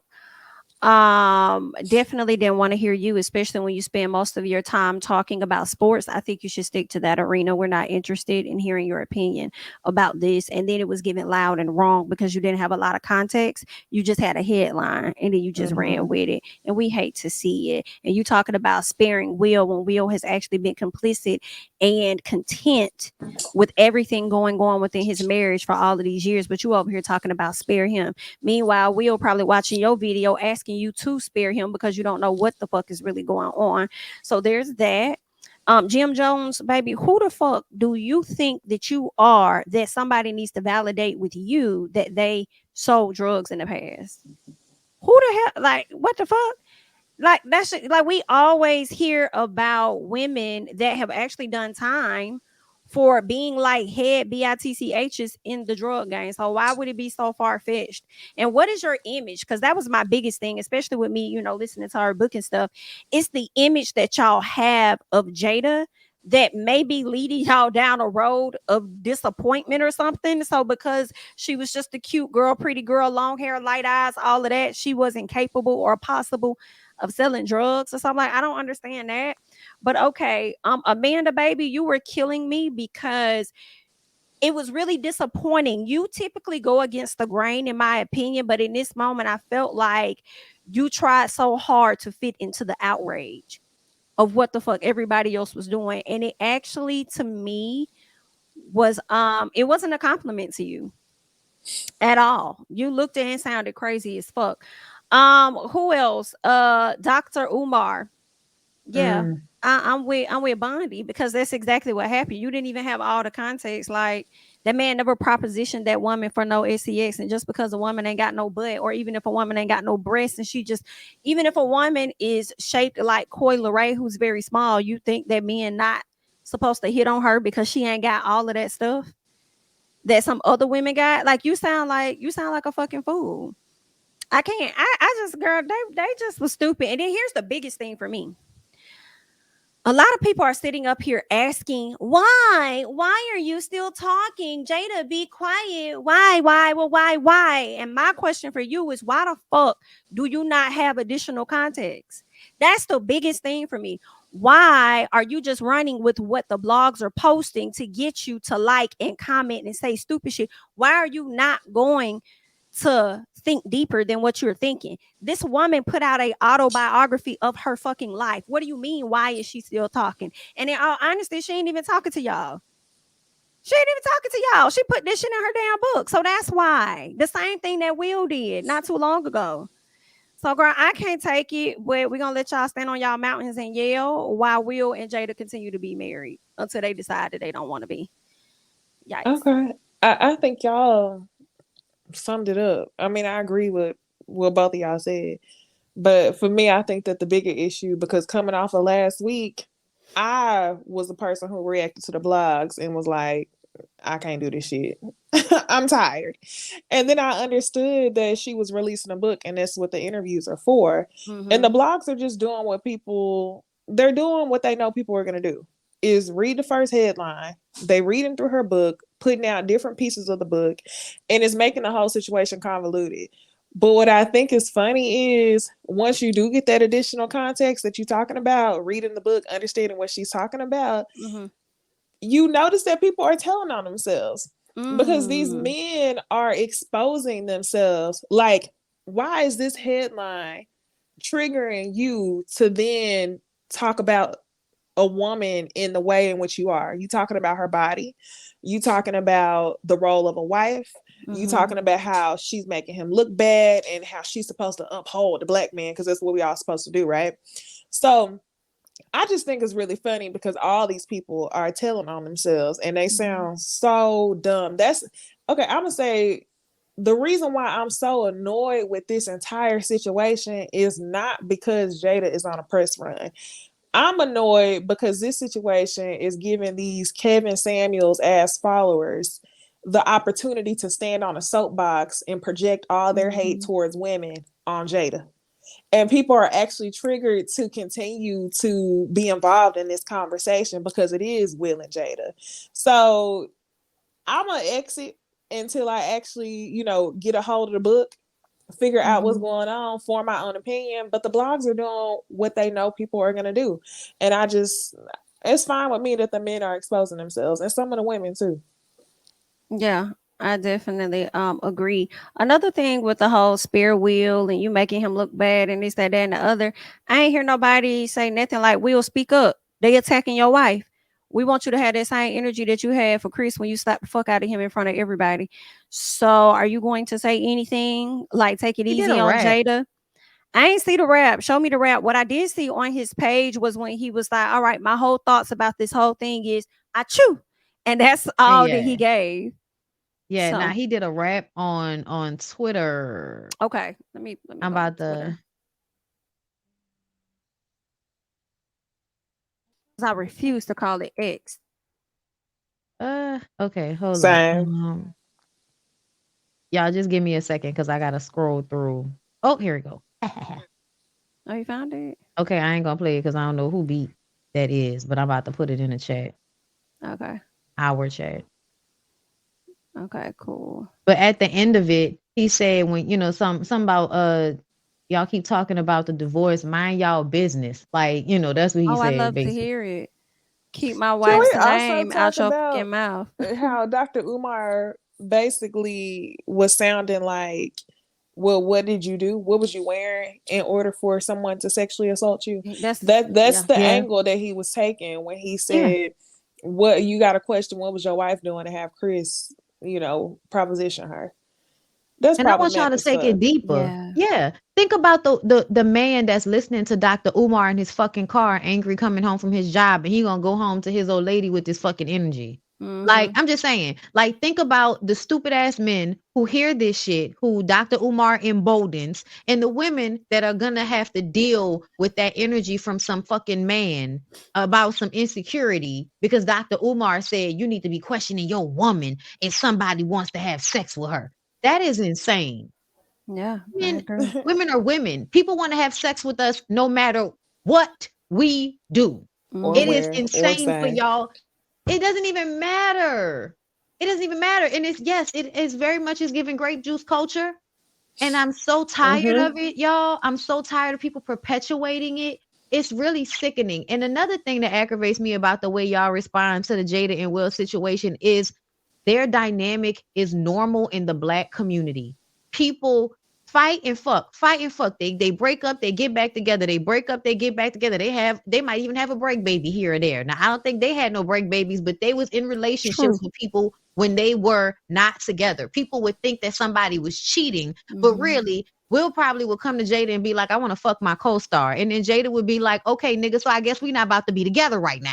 And then he will fuck his co-star. And then we'll fight. And then eventually we'll get back together. You know what I'm saying? Like, it's given they were going back and forth for a long time and then ultimately decided, you know what?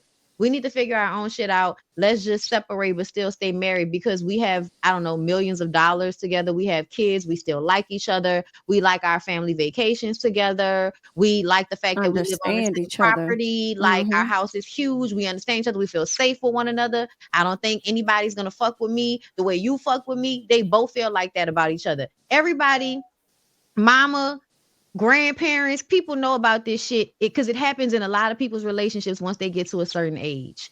Yeah. So, I mean, you know, I said before, my grandparents didn't sleep in the same room by the time I came along. Okay. And obviously they had been fucking. They had like 5 kids. Okay. All right. Or child, however many it was 3. It was 3 child. They have a whole bunch of kids together and you just forget which ones was his and which ones was not. Because at the end of the day, it didn't matter. Because he was married to that lady. But you know, y'all try to act like y'all don't understand it because y'all want to judge somebody, and y'all are annoying. I think another good example of the headlines taking over is the first soundbite that I heard was whenever Jada was interviewing with Hoda, and she was like, "Y'all were separated," and Jada goes, anyway. Another soundbite came back, and she did that for another soundbite came back. And Jada then had to explain to Hoda that they were separated, but still working on their marriage. They weren't divorced. They weren't actively separated. So the fact that that came later on, it's just, yeah, the headlines take over. They know people gonna talk, and that's exactly what, you know, the conversations are being attached to. Yeah, the biggest headline that I saw that irritated me was when they said Jada Pinkett Smith revealed that Tupac had alopecia. No, the fuck she didn't. She did not reveal that. That's been out for years, actually. That was in documentaries and stuff. So it's how y'all word y'all shit, trying to prepare people to attack this woman. And I hope that she never forgets exactly who did what. I really do. I really hope that she never forgets. I hope Will don't either, but you know. D Johnson, thank you for the super chat. Really annoying how these celebs acting like they don't know married people who live separate lives. A lot of people like to pretend like this isn't normal. Thank you so much for the super chat. I agree. I think that's a lot not of people even in what Hollywood, they're mad about. They're not mad about them being separated. They're mad that people know and that Jada has cheated. The optics of her cheating are out, and Will is still with her. That's what they're mad about. Even though they keep saying she didn't cheat. He said she didn't cheat at the red table. She said she didn't cheat. The kids knew about it. August said she didn't cheat. Everybody has said that everybody knew about her in August, and August she was not even cheating. sat down with Will and had a conversation, and Will gave him his blessing. So yeah, they said that on Red Table Talks as well. And then mad at Jada, like Jada brought this to the front, and she never did. Jada never brought this to the front. August brought that to the front, and we even learned more when we watched the interview with Jay Shetty. And that's when she said that she was going to open up to the entire world and let everybody know that they were separated or whatever. But Will was not ready for that conversation, and she didn't even want him at the table with her. He chose to come on his own. So it's like, the more you know. And another thing, he wasn't crying, y'all. Will drinks. I don't know if anybody has paid attention. Will probably drinks. Okay. So it's given. I had a little brown before we came over here. Okay. Because I know that I'm about to disappoint her. That's what it was given. It was given. I need to take a few shots because I know I'm about to sit through this uncomfortable conversation. I know the world is going to find out. And I know I have to stop Jada from telling everybody we're separated. Because Right. that's what he did. To me, nobody wanted to That's the talk about reason how he fucked really up that came to is. the mm-hmm. Because if y'all had talked about it beforehand and that was supposed to, if she would have said we were separated back then, people probably would have not gone as hard on her if they would have known that they were separated back then. And everybody blames her for the confusion, but really it was Will that showed up to the table impromptu and stopped her from saying it. And she felt like she should put his feelings first and not say it so that she could protect him. And I just don't understand how y'all don't see that when it What I comes to the don't whole emasculating thing. what I don't understand is how I guess us people are so wishy-washy because y'all are upset because y'all didn't know the details of their relationship. But now that she telling y'all the details of the relationship, y'all asking her why she talking shit up. Like which one do you want? Which Please. one do you want? And stop Let's acting figure like it out. everything is in people talking all of their fucking business everywhere. Like, girl, it was Kendra G for me in the comments talking about, we wish she would stop telling us all of their business. Meanwhile, I'm gonna do a round table about when I had aberration in college. Like, girl, which one is it? Are we oversharing or are we not oversharing? Or is it just Jada that can't overshare and everybody else can tell us they booty hole brown and they coochie pink? They can overshare. But if Jada says something about her very famous celebrity life in a fucking memoir that is quite interesting, we're upset. She's not doing what society wants her to do, which is people really don't overshare. People really don't share at all, which I think people are upset that now if Jada would have shared something about herself that didn't impact somebody else, they would be cool with it.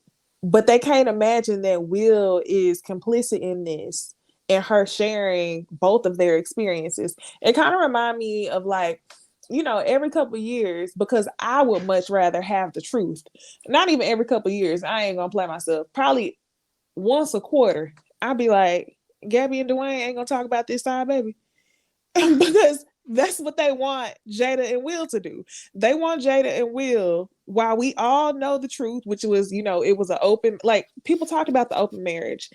They would rather them not discuss it at all. And it would be something that people knew, people would speculate, but they wouldn't hate her for it. The same way people don't hate Gabby for it, even though y'all act like y'all was broken up and, people didn't see the timeline.